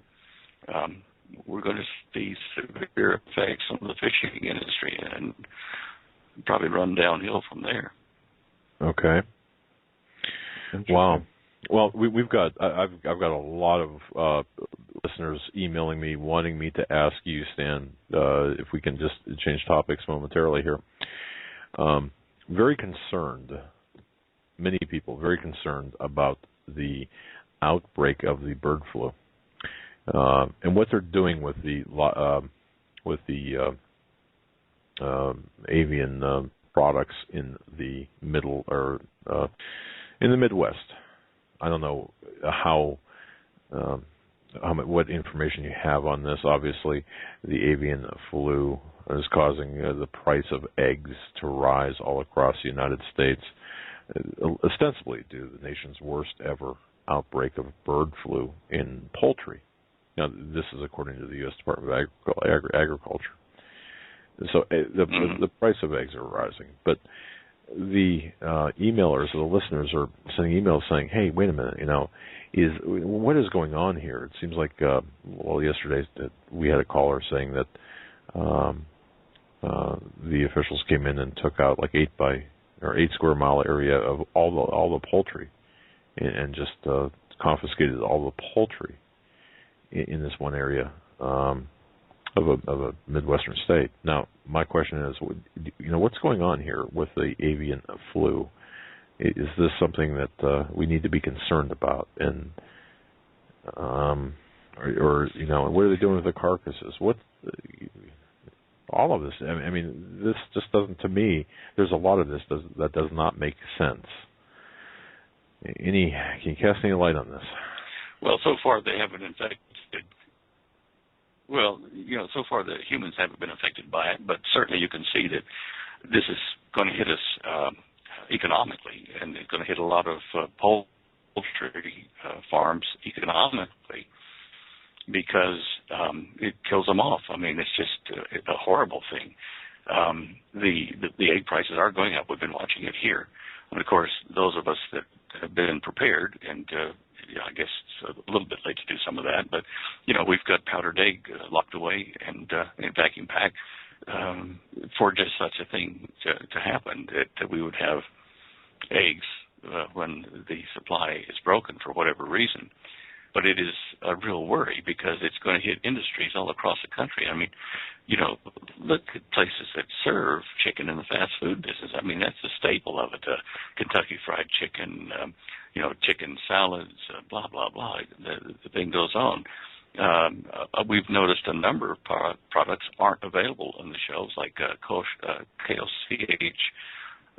chicken breasts that are already breaded and ready to cook, bake or whatever. They're gone.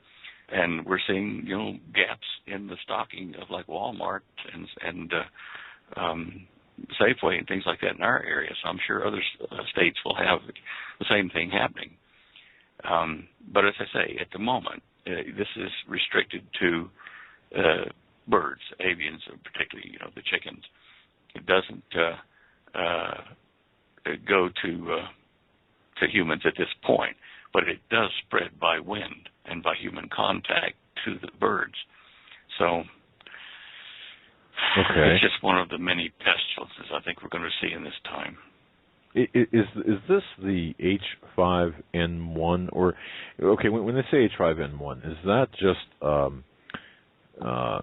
specific to human beings or is the H5N1 virus is it in poultry? Or is it only H5N when it comes when a human comes down with it? Or I'm trying to formulate the question sensibly here. Go ahead. They can't find a vector for what's happening. The one that's hitting the birds is 5N2. As you said, it's not part H5N1. Will it kind of mutate into a form of H5N1 and then hit humans? Highly possible, and that is, it does kill you. and when you have an outbreak of it, the World Health Organization, I think, puts it, like 50 to 60% of the cases could die if they get it. You get kidney failure, you get seizures. So, I'm concerned from that side of it because things do mutate, and with all the stuff that's happening, all the chemicals and things that we've got circulating in the agricultural field and at homes even, for, killing weeds even, that kind of stuff. What can cause H5N2 to morph into H5N1? I mean, they're so close. So it may be like what they do in Japan. We might see more people now than on airplanes and in shopping centers wearing gloves and a breather mask over their face to avoid this. I certainly think that avoiding mosquito bites is another clever thing at this point because they are a vector for a lot of things. And if they've gone and bitten a fowl and bring it to you, it may be nothing, but then again, you may be in a situation which mutates it. I'm not a biologist, a germologist or whatever you want to call it. So I'm speaking kind of only what I've read in the press myself. But we are being careful, Holly and I. We do wear gloves when we go to the shop. We do carry alcohol-based sanitation stuff in her purse or in wipes. And we also use a Lysol spray getting into and out of our car. And at this point, we're not wearing the masks, but it may get to that point.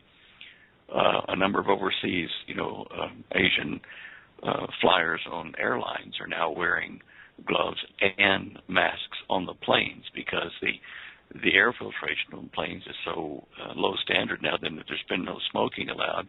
They've cut back on a lot of the HEPA filter runtime on aircraft, commercial aircraft, which means that you can get it by breathing it. If someone on the flight, like if you're stopped or delayed on a landing or takeoff, and they run it on, intermittent compressed air from the engines, you can have a 60-70% infection rate of the passengers if only one of them has a flu of some sort. Wow. You don't want to be touched. You don't want. Yeah. Well, look, it's already happened a couple times this year with. That happening where a plane had to sit on the tarmac for a long time before it could taxi in. And the filters, the air filters on these aircraft are made for when you're in flight, not for when you're on the ground. Not so much so anyway. And you've got to look at the hand rests that are, on the airplane when people are walking down the aisle, they'll put their hand on the top of the seat on the aisle, as they go down. They'll handle the overhead locker. Certainly the toilets, boy, you got to be real careful there, sanitizing your hands and stuff. The FAA says that the aircraft must be completely cleaned inside and sanitized stuff every 100 hours of operation, but nobody checks that. And they certainly do not come in and clean the magazines in your seats, in between flights very often. So look at these public things, trains, buses, subways, aircraft, ships, and realize that we are going to have to be very cautious to avoid coming down with some of these, pestilences the Bible talks about that will be prominent during the tribulation period. We're leading up to that now, and I have no doubt that there will be a release of something that will scare the population of the world so much that they will panic to find a solution on a global scale to the economy, to the spread of some strange disease or diseases, to the threat of nuclear war. All these things I've been telling you about for years. They're going to accent these threat curves. They're going to accelerate the seriousness of them or the threat of them so that people will allow a new world government to form to solve all these problems. And this is aimed at the people, not at the leaders, because the leaders do what they're told. But the people need to support the effort. Otherwise, the new global order will not survive. It will break down from resistance movements. But this is only just one of the threat curves, just one of them. Yeah. Well, getting back to the the poultry issue, 47 million, reportedly, more than 47 million chickens, turkeys, hens have been killed in the past 6 months, and I just wanted to. I mean, that number to me is just astounding. But there have been questions as to what are they doing with the birds that they do kill. You know, they do terminate. Where do they go? You know, what do they do with them? Do they burn them? You hope they don't go into making. You hope they don't go into making food for the chickens to eat that survive. You know, exactly. You think I jest, but they've done that kind of stuff before. Right. You know. Yeah, and I mean, so we've got the economic impact, as you mentioned.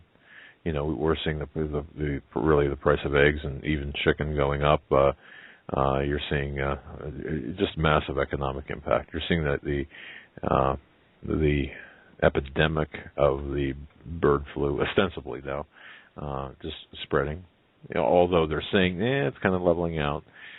Some really odd things going on in that whole area. But I'm with you though.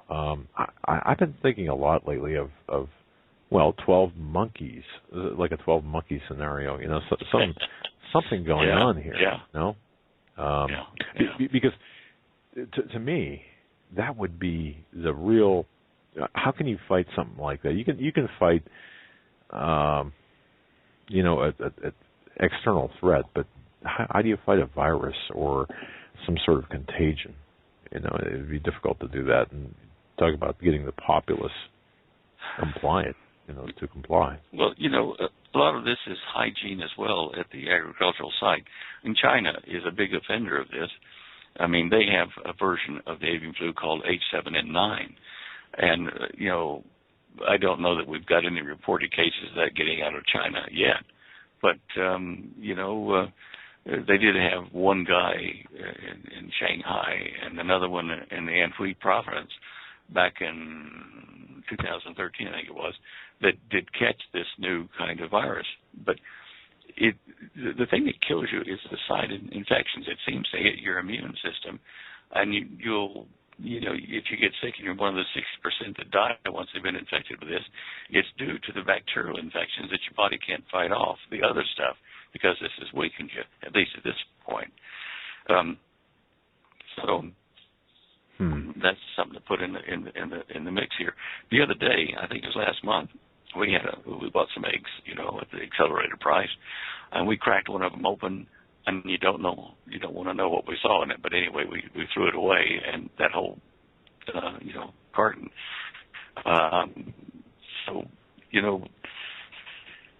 I guess if you cook something really well, it'd be nice. But the other bits and pieces that were there, I didn't particularly fancy. But not only is it going to be expensive, it's going to be risky. I don't want to turn people off eating eggs, but just be careful. Right. Chicken. Yeah, one thing I noticed in the advertisements for chicken here locally. Lean, skinless chicken breast. Now, in the wake of and against the backdrop of this bird flu, $1.99 a pound. Okay, so for supposedly the best of the best. Okay, and so I'm thinking, now wait a second. This kind of doesn't really make a lot of sense unless we somehow are not yet being affected by by the 47 million chickens and turkeys being killed. But I don't know. So and based on my research, just from talking with someone who's in the grocery business, these are not imported. These chickens, the breasts are not from chickens imported. They're U.S. chickens, if you will. So I don't know. None of this really makes a lot of sense to me. The information that's coming out. All right. I know, but if you stand back, and I know this sounds like we're conspiracy nuts, but If you look dispassionately at the news events globally, it's just like I was saying. We're going to be threatened and are threatened with pandemic, bugs of some sort, pestilence. We're threatened with economic failure, which is going to drive us to, with banks closing, with the Greeks about to default on their loan to the European nations. That's threatening the world economy, which affects everybody in the pocket. The U.S. dollar in this country is weakening, and foreign powers are writing their oil contracts in other currencies because of that. The threat of a nuclear war erupting over the Israel-Iranian situation and the neighboring, Palestinians and other Arab states that are, joining the fray at the moment. The threat from near-miss meteors coming in. It just goes on. These crisis curves are being thrown at us in the news to get our attention ahead of the full-blown impact of these things, to try to get people prepared to take an emergency solution that will be temporary, of course, they say, but it will turn absolute control of the economies of the world, the people of the world, to a central authority, just like Bible prophecy says. Gotcha. Wow. That's good advice, though. Take a few steps back and look at the broader picture and see where we are being directed. And I think that the answers lie in that larger picture. Indeed. Okay. Question from a listener, Stan. This is from Robert. He says, hello from Queensland, Australia. I wanted to ask Stan this. This summer, we last had a mild one, the temp slightly below average, but what I noticed was the sun seemed to be emitting more UV rays. I'm kind of fair-skinned, so only can be in the sun for about 10 minutes before I start to feel my skin stinging. Last summer, it only took 6 minutes before I could feel the stinging. Is this because the sun is producing larger quantities of bigger solar flares, or because the magnetosphere and our atmosphere is letting more UV in, or is it both of these occurring simultaneously? Good day, Robert, you banana bender. Tell you what, I can say that. I was there for 30 years and hold the Aussie citizenship, but I love Queensland. It's very kind to me, that state. Robert, the stinging you're talking about in your skin out in the sun is definitely ultraviolet. I've experienced it over in Perth many years ago when they had a thinning of the ozone layer over West Australia, and it was just painful. It would go right through the jeans even. You'd feel the pinpricks in your leg and through your shirt, and definitely on the skin. And I'm not normally allergic to that kind of stuff. I'm just telling you, it was that bright. And it was a bluish kind of tint to the sunlight. They even issued public health warnings to women hanging out their white linens, outside to dry, to wear sunglasses to protect their eyes from the brightness out. Otherwise, they would cry.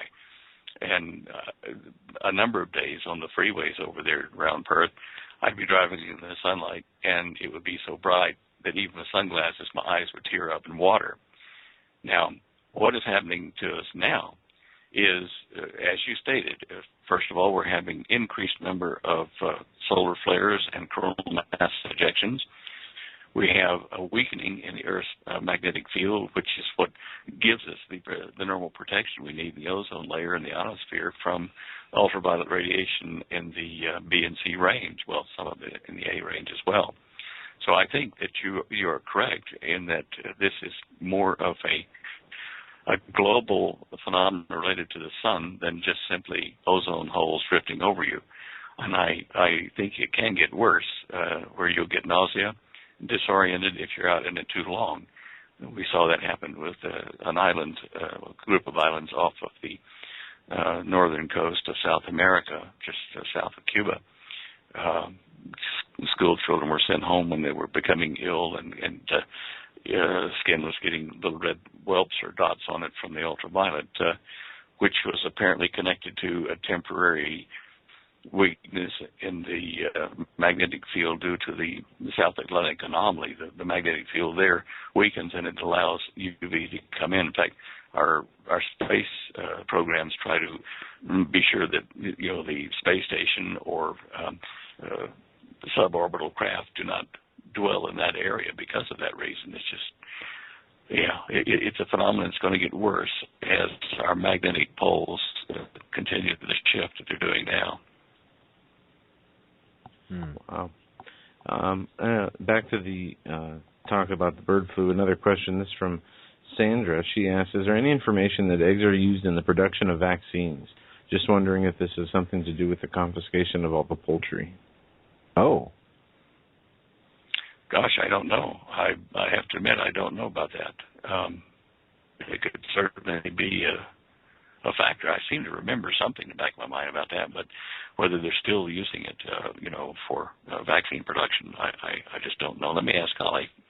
Holly, do you know if they're using any egg products in the production of vaccines? It's still in all flu vaccines, she said, that most of the vaccines are based on that way. It's the egg protein, which I suppose would be the white of the egg or something, but I don't know. Well, that's a good catch. I check with the CDC and see what they say. I just wrote that down here. Okay. Yeah, I just wrote that down because that would be a very interesting kind of backhanded way, if you think about it, to infect the vaccines or to affect the vaccines for whatever purpose. Wow. You don't want to even go there, do you? No, but that was a good catch by a listener. Very good. Okay. Yeah. Wow. All right. All right. Yep. Hey, Go ahead. Sorry, go on. No, we were just scanning the questions from listeners, but you go ahead. I was just going to give you a bit of a light moment, a fun moment. Holly found some pictures of frozen soap bubbles today she passed across, and I went to the article, and they were very impressive, but these were pictures made by a lady named Hope Carter, and I put a link to her website here in the text part under the picture, but it's the darndest thing I've ever seen. I mean, she blew soap bubbles, like you do with a little kid's toy thing, a little ring you dip in the soap and blow it out, and let it flow out into freezing air, outside of her house. And by the time it landed on the ground, it was frozen solid. The thin membrane of a soap bubble was frozen solid. And little crystals, like almost one or two, atoms or, cells thick, formed inside these soap bubbles. And she photographed a whole bunch of them, probably 25 of them or so. And if you'll follow that link, on the text part, you'll see these remarkable photographs, which is, wonders the good Lord has put there for us to see. And it's not, avian flu or cures for this or that, but it's just a beautiful look at part of the wonderful things in nature. And I thought I would share that with you because they are beautiful. Isn't that incredible? It is. And thanks to you, I got to say this. Thanks to you, I couldn't get the song Tiny Bubbles out of my head all day, or since I looked at this, but that's a side note. But no, I mean, remarkable. Wow. I see on your show, just looking at them here. Your show images page, you have the series, the mystery lights, maybe, what's that, ejecta? Ejecta, yeah. What's happened is, we've all been trying to figure out what those bright white lights on Ceres are, whether they were a sign of civilization producing light or, something like that. And until we could get the spacecraft close enough to get higher resolution images, it was a guessing game. And it still may be, actually, for that matter. Now, I enlarged the photograph they've just released of one of these craters that had these mysterious white lights in it. Now, what it looks like to me is that white stuff that's making the light so bright is that it's something underneath the kind of dark charcoal dust that covers the small moon or planetoid series. It's collected a lot of debris and dust, which has colored it gray. But when an impact from a meteor striking it occurs at a certain depth, it pumps up some kind of white stuff. Now they're thinking, okay, maybe it's salts, maybe it's this or that. We're still, trying to get information. And by the end of this month, around June 28th, I think we'll have a new series of close-up photos at around 900 miles from the surface.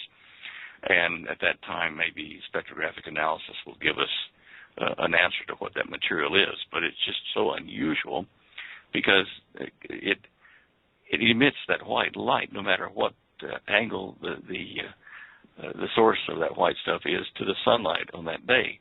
I've watched the animations of it moving around, and the light output doesn't change, at least not on the photos they're letting us see.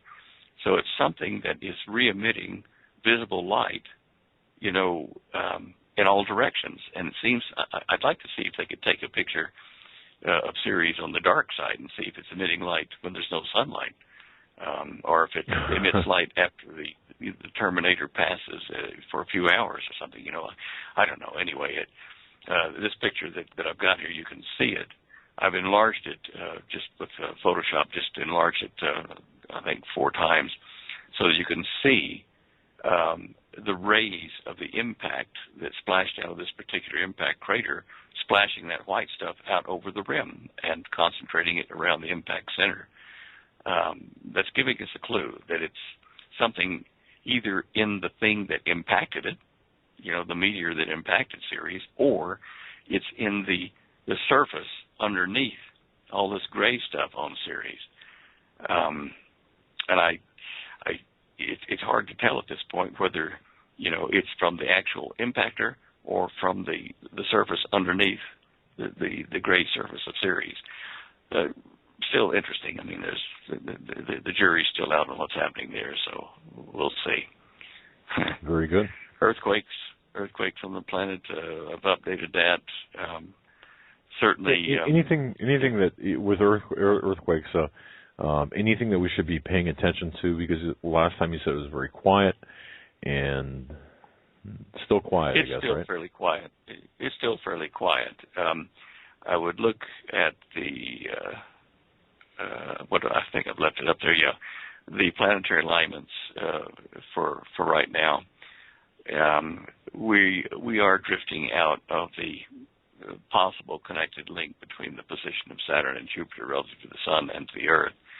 I haven't updated it with the current thing at the moment, but I should probably put it on the website. But I've been looking at it, and I think we're kind of moving out of the typical heavy earthquake triggering from the position of the planets.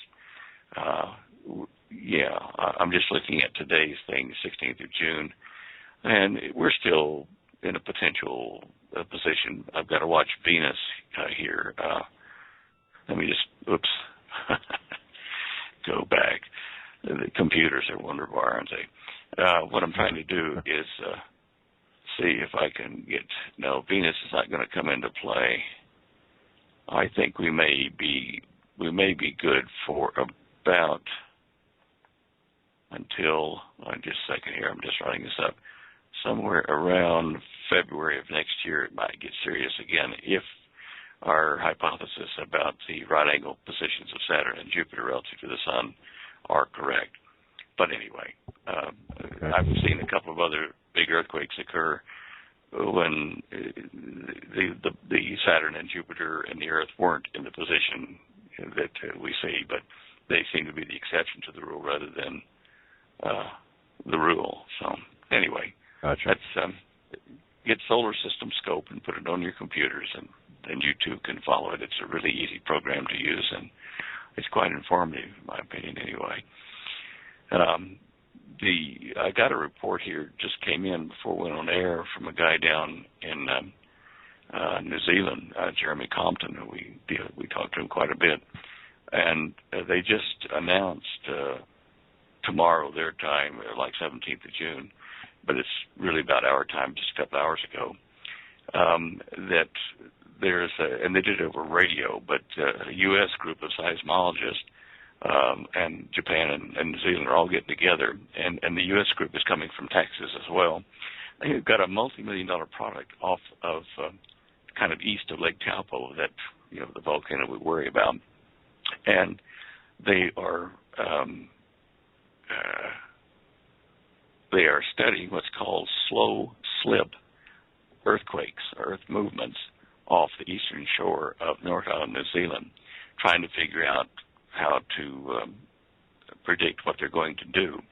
Now, to me, this is a bit of a worry, and also to Jeremy, who lives down there, because the Pacific Ocean floor is sinking underneath the Australian plate, which includes New Zealand, and it's a slow slipping, adjustment of the two plates as one slips under the other one, and that's just directly east of Lake Taupo, which is getting twisted by other factors with the plate spinning a bit or twisting in addition to slipping underneath. When they're putting, several $1 million, I don't know how many, into drilling into that fault line off the east coast of New Zealand, North Island, then it tells you that there's something serious that they're watching there. And, this just reinforces the dream vision I had about Taupo exploding. And a nurse wrote me this week from North Island, and she said she had a dream about she's 3 hours away from Lake Taupo on North Island, a dream where she was having to treat a lot of people being brought in from the explosion of the Taupo volcano. So I guess we need to keep an eye on that one, too. I don't think that we can blame that on, conspiracy or anything else. That's just what it is. We have a question also about Lake Toba. They ask Stan, is Lake Toba waking up? Are they calling it Tobo, T-O-B-A, or yes. Taupo? T-O-B-A. Is it the same? No, it would be a different one, and I'm just trying to remember. I did read about that sometime back. I'll throw a link Skype here that was sent. I'll throw a link to you in Skype that was sent to me. It's in Sumatra. I can see that here. It's in Sumatra.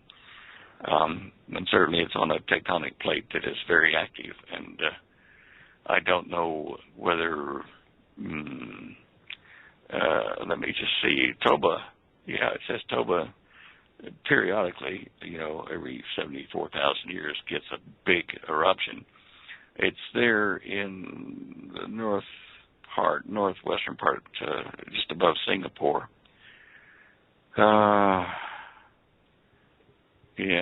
Apparently when it goes, it does produce an interesting eruption. From what they can dig out of it, they're extremely rare, but it is called a supervolcano. And that's on a fault line that kind of goes down toward the equator from there and then heads east along Indonesia and then past New Guinea and turns right and down a bit at Fiji and then down into, eventually down into the fault line to White Island volcano, which is, part of New Zealand's North Island. So all that whole fault line that goes those thousands of miles is interconnected, and we're seeing in fact, if you look on the website on the show images page, you can see that there are a bunch of big earthquakes in the last 7 days north of New Zealand up toward Fiji and that area on that fault line, that plate tectonic border that leads over toward where Toba is. But as I said, it's like, probably 3,000, 4,000, 5,000 miles away, something like that, along that fault line, that plate tectonic border. Definitely, the whole area is showing signs of waking up and releasing a lot of pressure, though, if that helps. Well, in Toba, the 50,000 plus years ago, 74,000, yeah. Okay, the super eruption. Wow. Okay. So this would not be a good thing for this to be waking up, should we say, right? Well, it's a sign of bigger problems, and we do know that volcanoes will increase and earthquakes will increase, according to prophecy, and I believe that. So, I think I just don't think that anyone can seriously read Bible prophecy and not see the connection to current events. I mean, we are close, very close. Yes, we are. Yeah, we are. Signs in the heavens, signs on the earth. I mean, it's certainly an exciting time to be alive. Exciting because we do know how the story ends, and we know who the victors are and will be. So, yeah, my goodness, it's just a lot of things going on, and none of this you're going to hear in the mainstream media. By the way, if you've got 2 hours, folks, Stan Deyo will give you 2 hours of information. $29 is lecture and interview series, Volume 1 on the Eden and Solomon. Stan, you've got it's a collection of DVDs, and then you've got a CD that is played in the computer. You got to have a computer to put for the CD, right? That's definitely it is there, but it's not the main lecture. It's the resources I use to produce the lecture, plus a lot of other pictures and links and stuff that I didn't put on the DVD. They're just not a way for people to click on it and go to those websites, but it allows you to track other supporting evidence about the Ngoro crater in Tanzania being the Garden of Eden. I've been probably it's been 3 months worth of communications I've been doing over there with Elyon Tours. It's Elyon. It's a Christian man over there, just outside the Ngoro, near Arusha, and his name is Pindale. And we've been talking about evidence that's being dug up over on the west side of the Ngoro in the Olduvai Gorge, where the ancient skeletons of hominid man have been dug up. And he's got a researcher over there that's been living there for the last 30 years doing the dig, who's getting information as well about what went on in that area for the creation of man. And one of the things that we found out from an ancient, not ancient, but an old cultural book written by an author that was down there many years, checking with the Datoga tribes, and they find that the ancient name of Tanzania, the portion where Ngoro is, was called Tanganyika. And when you translate that to the old words that were used for it prior to Swahili, you find that it means the plains where the earth began, and it's telling you that it's the beginning place. So we're finding a lot of new information, and hopefully, Lord willing, I'll be able to fly down there with a crew. They're trying to organize that now, and there are some things that we want to do as far as excavation in certain places to see if there are a number of human skeletons rather than the old, chimpanzee-looking things they're calling humans. But anyway, it's an ongoing project, and I'm getting more information for a book on it as well. Very good. Yeah, and folks, from the show images page, click on the lectures and interviews of Stan Deyo. Eden and Solomon. I mean, you can't beat the price, $29.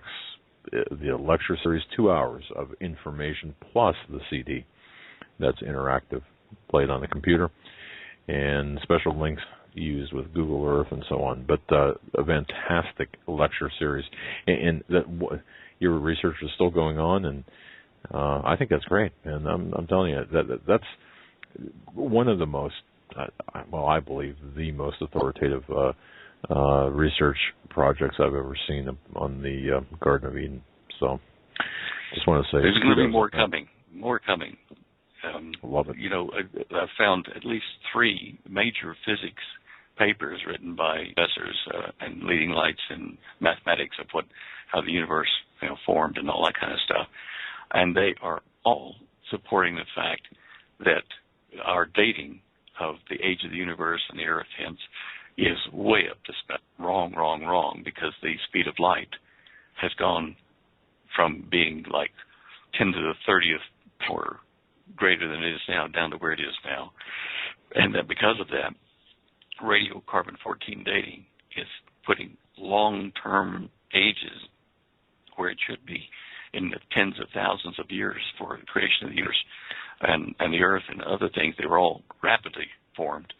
And the blood and the expansion of the Earth occurred as catastrophic events within the last 6,000 to 10,000 years. And these are formal papers, and, you know, it's getting a lot of flack from the rest of the established community. But I'm finding the professionals are saying we can't answer problems that Einstein's relativity broke out, you know, general relativity. They said if we don't accept the fact that the speed of light was so many times greater at the Big Bang and then suddenly just fell off into where it is now over a, you know, a steep exponential curve. And of course, what they're still lacking is my gravitational model showing how things, the fluid of space spins and generates collections of atoms that become stars or planets or moons and galaxies. But after the initial formation, they unwind as they age and energy is dissipated and they expand. And I see that on Ceres, you know, that little planetoid we're talking. The North and South Pole pictures that I've seen on NASA's images at JPL, they show a depression area at the North and South Pole of Ceres, which meant that my gravitational theory was correct on that too. It would have produced those depressions and, you know, high impact areas as it was cooling. So far, I've found nothing to the hypothesis I'm putting forward about how gravity really works.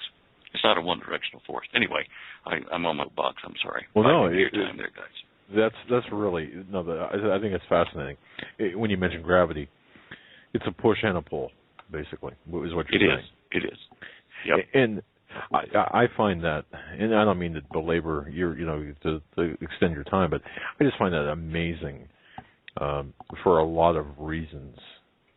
Because you get into physics when you think about, when you start talking about that, what gravity really is, and the theory, of course, your position papers, research papers on the universe. I mean, it's just it's fascinating to me because it does line up. It proves, in a way, in a larger sense, what's in the Bible.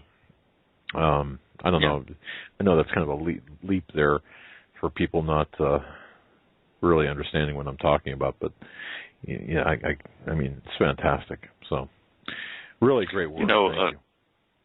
Thank you. There's a couple of emails I've gotten since either your last show with us or the one before, where we talked about whether the Earth was flat or not. And they go to the Bible and they sent me quotes about things like, well, and he'll withhold the winds from the four corners of the earth. Well, that doesn't necessarily mean flat. What it does mean is, north, south, east, west. We have compass corners. We have direction corners, right? And people have had that since they saw the sun and realized the sun would come up in that area and go down in that area. There was left and right and up and down. Those are the four corners that they used in the ancient times, but the rest of the Bible speaks about the ball shape, the sphere shape of the earth. So I think they need to kind of look at the translations in light of the fact of the cultural bias, meaning the four directions, not the four corners of a rectangular earth. I mean, it just anyway.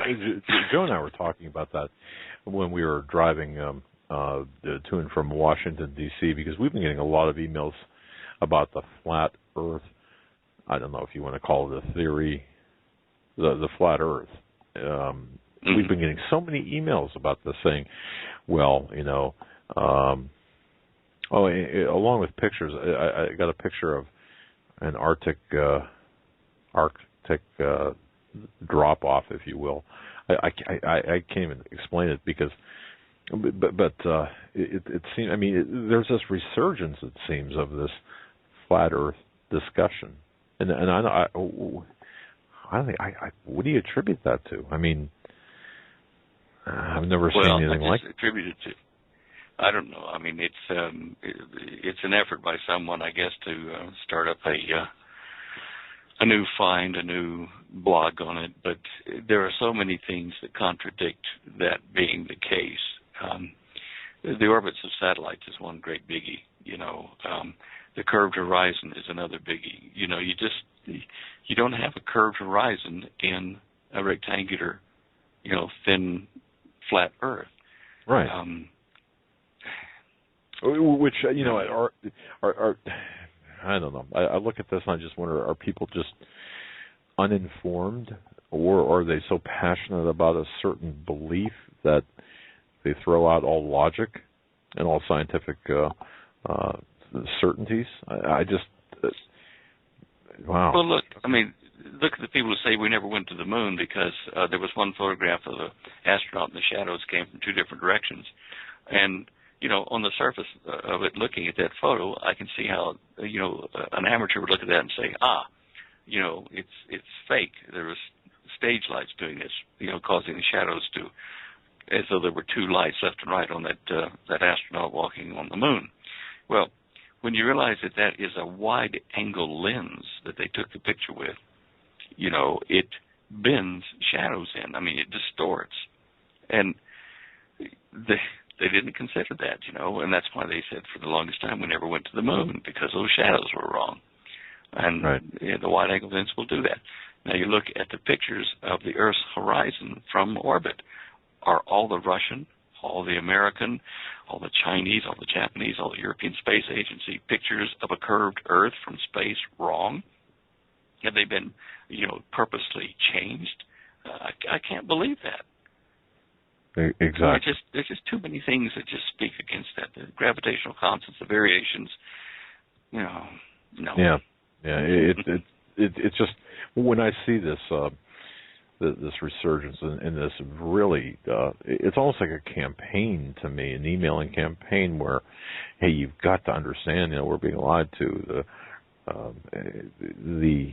It's almost venomous. I know. Wow, I was just amazed. But anyway, well, you know what, Stan, we've expended, or you've invested, we've exploited your time tonight. Thank you so much for being with us. And okay, guys. It's always great to have you. It really is a lot of information. And one of these days, we're going to have to just have a chat about your various experiments that have gone awry, and the things that the locations you've destroyed through explosions, experiments and such. People are. I still get emails from one show we did saying, "Hey, have Stan talk about his, his various experiments that went sideways." So one of these days. Yeah, I blew up my mother's attic, and the kitchen benefited from the attic, but it was an accident. What a troubled young man you. Handful. You must have been a handful. I appreciate my parents' patience now that I look back on it, because I must have really been a trial for them. My goodness. Oh, Lord. Well, thank you so much, Stan, for being our guest tonight, and God bless you. And folks, definitely, hey, for $29, then what a buy for the lecture and interview, Volume 1, Stan Deyo, on the Garden of Eden and Solomon. You can't beat that price. And, of course, Dare to Prepare, Holly's book, fantastic.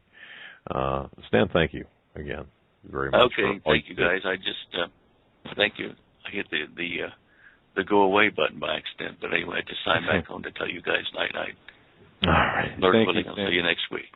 All right. God bless you and Holly. Have a great week. Night-night. Bye-bye now. Bye. That was Stan Deyo from standeyo.com. Bookmark his website, as he comes on every Tuesday, and we talk about a number of important issues that are happening in our world, and earth changes to biblical prophecy. It's all relevant, and it is happening now. We're going to take a quick break. We're going to come back and finish out the show with your phone calls at 661-244-9839. Yeah, I'd love to hear from you. That's 661-244-9839. Don't forget, tomorrow night, Russ Dizdar is our guest.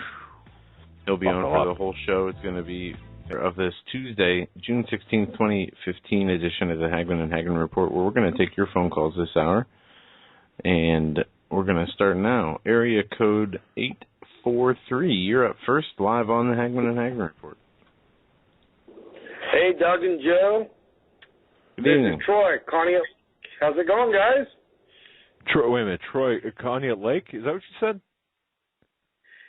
Yeah, I don't live there anymore. I live down south. I just so you know who it is, Doug. Okay, yeah. Okay, I didn't know if you were back up in Connie Lake or not. Okay.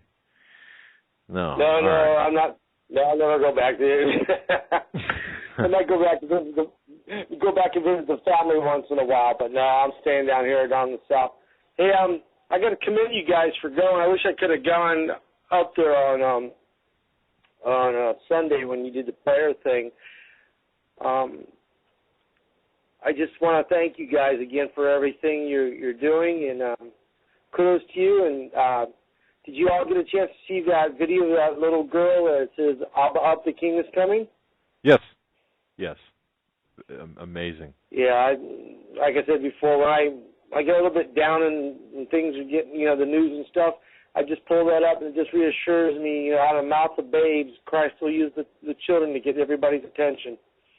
Indeed, you're absolutely correct. And it's I was right at the same time when you had told us about that. Someone else had given us information about young people with autism, and I don't know whether you heard this before or listeners have heard this before.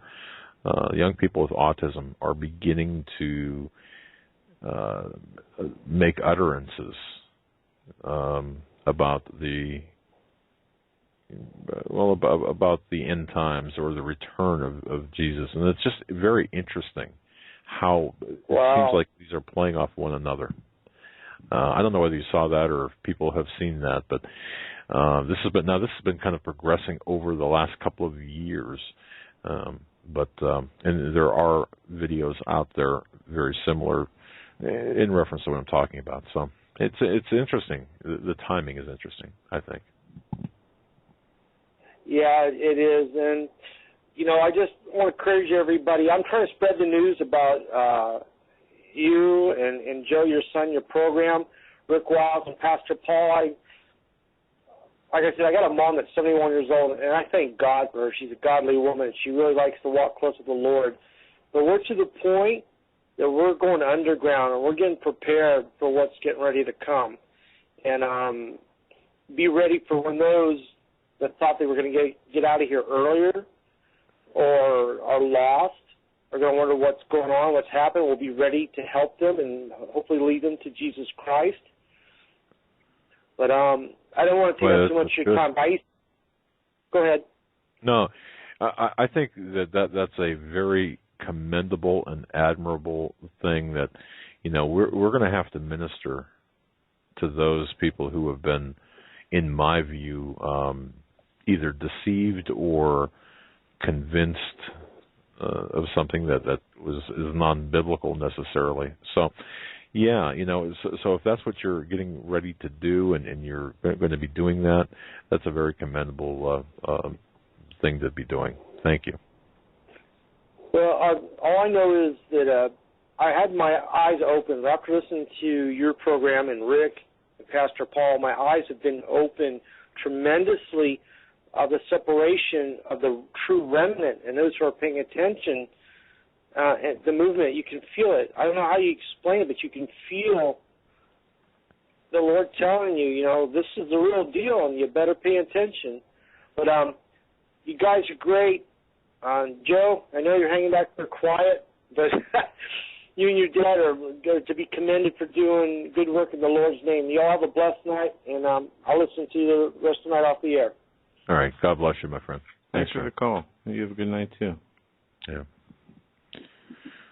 All right. By the way, Connie Lake is a reference to a town here in northwest Pennsylvania. There's a park, Conneaut Lake Park. Part of it burned down a couple of years ago. A little bit of trivia. The movie The Road, I don't know, apocalyptic end time movie. It was popular a couple of years ago. Part of that was filmed at Conneaut Lake Park, as well as the Presque Isle Peninsula on Lake Erie. Very interesting. Says a lot about the area, I suppose. But so a bit of trivia. Anyway. I still yet to see that movie, but I haven't either. Oh, you know, no, I did. I only saw the part with the where this area was featured in the movie. But all right, let's go to the next caller. Area code 702. 702. We're coming to you now. You're live on the Hagmann Hagmann Report. Wait. Okay, there you go. 702. Hi, how are you guys? Doug and Joe, Good. You there? Yep, we're here. Hi, my name's Larry, calling from Las Vegas. I'm a first-time caller. Been listening to your show now for, I'd say, about 3 months, and I want to commend you guys for everything that you're doing. Now, I've got a couple questions. One of them is a pretty heavy-duty question, and well, I hope you want to address it. It's a very touchy subject in the church. It's dividing the church a bit, and that has to do with pre-trib and post-trib. And okay. I was really curious what your thought is on that, where you guys stand with that. Well, if I can fire the first shot here, and I'll be perfect. I have talked to many people about this, many people who are much more intelligent and scripturally that know the scriptures better than I do. I personally, believe in a pre-wrath, post-trib scenario. I don't believe that we are... You're talking about pre-Lord's wrath. Pre-Lord's wrath, right. Right. So I guess I would be classified, as post-trib? Is that... Well, it depends on if it's Satan's wrath is the first half of the tribulation, then the Lord's wrath is the second half. It would be mid-trib. Well, okay. Here's what I don't believe. I don't believe in the Left Behind series thing where we're going to be getting out of here before things go bad. So whatever that makes me. Okay. And for my human spiritual information, I turn to Pastor David Langford for his interpretation, because he is, to me, as a man, having studied God's words, Pastor Langford is the guy. He is the man. Just to let you know, I didn't mean to interrupt. I belong to Billy Crone's church. You've interviewed Billy before. Yeah. Sure. And most of us are pre-trib. I don't want to say it's wishful thinking. It's very confusing. I mean, the scripture, like anybody says, it's subject to interpretation. I'd like to get your opinion, and the reason I'm asking you guys this is because you do talk to a lot of people that are, very high up there in as far as biblical stance is concerned. They know the Bible in and out. I am a baby Christian. I absolutely agree with everything you guys say as far as we are definitely in end times. I mean, there's no doubt about it. I wish that more people would wake up. It's so utterly obvious. I tried over the weekend and I've got 6 children, 3 of which are fully grown, have grandkids. The other 3 are just in their latter teens. And trying to talk to them about Jesus is really proving to be a very daunting task. So I'm trying to come up with some sort of idea how to just get their attention. And I got to tell you, it's very trying. This New Age belief in this, this evolution garbage, it's mind-boggling to me. It's just absolutely mind-boggling, and it's very troubling. Because when that time does come, obviously I would like my children to be with me. when the time does come. Sure. And I'm hoping that we don't have to endure too much hell on earth, but with the way things are going, and but with guys like you out there spreading this around, I mean, I just hope it gets we got to get it out there more, guys. I really don't know what else to say about that, because it's just very troubling. I mean, my spirit's been very troubled lately. I talk to Billy about this a lot, and he walks in so much joy. I kind of envy him. I know as Christians we're not supposed to really envy anybody, but I tell you, just watching Billy, whether it's talking to him on the phone, whether it's seeing him on during Bible study, or just general, he's just so giddy, giggly, and happy.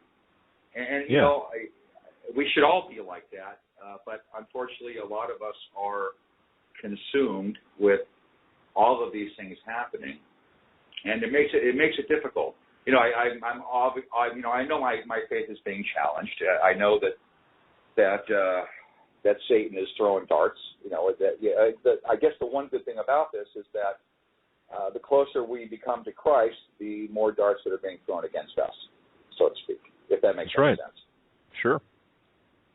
The other question I had to ask you, and I was not too far from where Paul McGuire had the prayer meeting last week. I had tried to make it. Unfortunately, I wasn't able to. I have been looking feverishly to see if there was any feedback at all on how it went. A video, any kind of attendance. Have you guys heard anything? Have you spoken to him or any emails from him about how that went? Well, because of our schedule and his schedule, we left for D.C. early. No, I mean the short answer is no. However, we will be talking to. I'm sure we'll be talking to his assistant or Paul himself to find out how it went. But they're always fantastic. I mean, I can tell you that flat out. They're always just incredibly blessed events. But for specifics, we can get them on, or we'll as soon as we find out exactly what transpired, we'll let you know. Yeah, you guys. And I have a request, if possible. Is Dr. Lake scheduled to be on again anytime soon? I listened to him when he was on the show last, and I have purchased his book. I have not started to read it yet, but I got to tell you guys honestly, out of all the people you have on your show, he is one of the most uplifting, gives you hope individuals I've listened to. Yeah. And I know a lot of us, we don't, none of us know exactly what's to come, but I hope and pray that what Dr. Lake talks about is in fact what's going to happen. I'd love to see some spot judgments on a few people, or a few areas of this globe. I'm right there with you, by the way. No, I'm right there with you on that feeling. The spot judgments. And I believe that will happen. I believe it's happening. Okay. But to answer your question, we'll talk with Dr. Lake and see what his schedule, see what he's got on tap, and we'll have him back on. That would be great. Okay, guys. Well, it was a pleasure finally getting to talk to you. I did send you a couple emails a while back. I didn't hear from you, but it was right when you guys were transitioning to the new studio. So I'll send you an email. I got some interesting pictures I'd like you to look at and maybe send over to Stan Deyo. Very interesting stuff. And if you guys can respond to me, I'd appreciate it. I didn't hear from you, but I figured it was because of the move and everything. We can go back. Yeah, if you can resend those, that'd be great. And I never sent a picture. I had just written to you saying I had a picture. But like I said, I think it was maybe like a week and a half, maybe 2 weeks before the move. And in fact, you would even said something over the air that, we have a lot of emails. We're trying to get to them as fast as we can. But I understand what it's like to move, especially something as consuming as you guys have to deal with. So I'm glad I finally got to speak to you guys. It's a pleasure, and I love everything you guys are doing. Just keep up the work, and we just got to keep it up. just to keep up. God bless you, and please give our best to Billy Crone. We think a lot of him. We have a lot of respect for him, and he is absolutely wonderful, guys, and I thank you for the name. God bless you both, and happy Father's Day. Hey, you too. Man, 6 kids, you too. All right. See you later. Thank you. Bye-bye. Thanks for the call.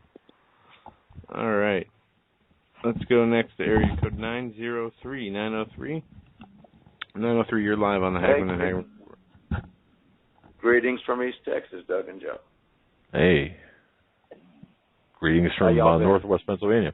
Very well. What's on your mind today? I just called to talk about the weather. I just want to talk about the weather. I was seeing Stan talk about some of those water temperature rises affecting the weather, and it's been pretty rough in Texas. It's been pretty wet.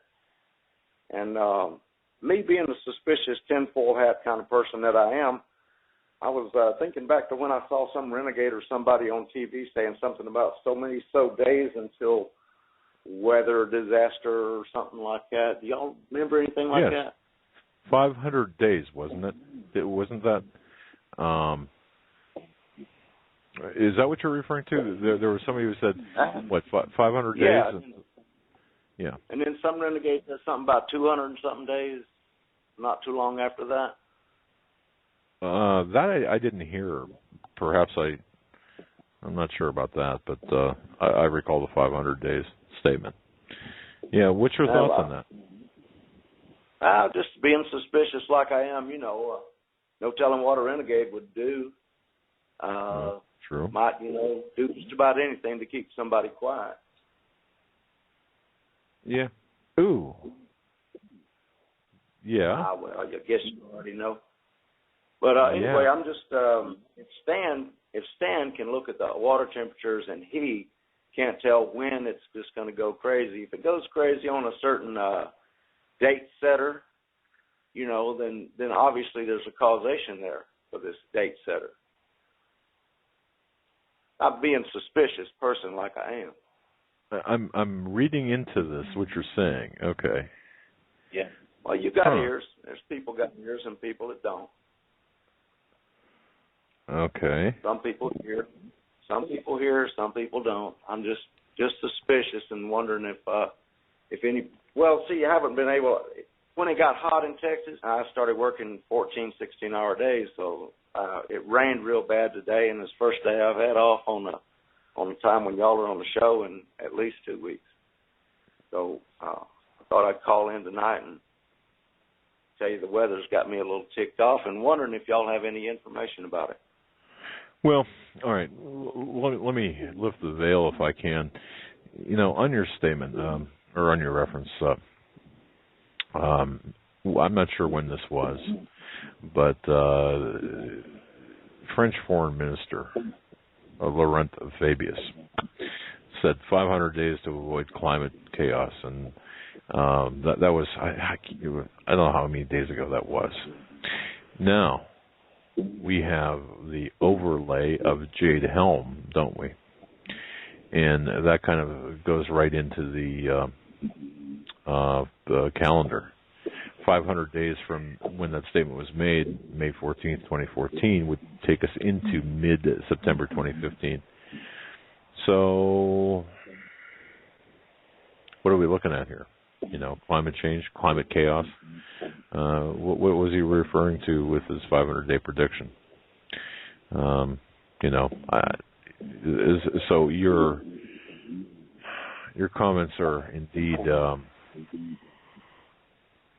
reflective of. I'm questioning whether prior knowledge can be equated to causation or chain of causation. Sorry, I mean good point. The guy that. Okay, you caught me. All right. Yeah, I mean,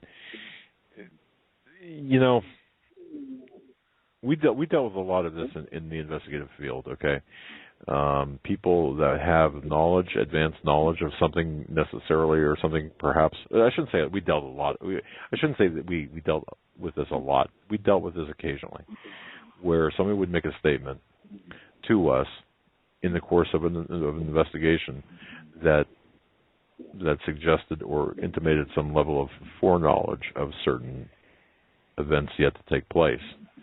And it was usually alteration of evidence or something similar to that. So this, to me, it's a good catch as well. This is another good catch.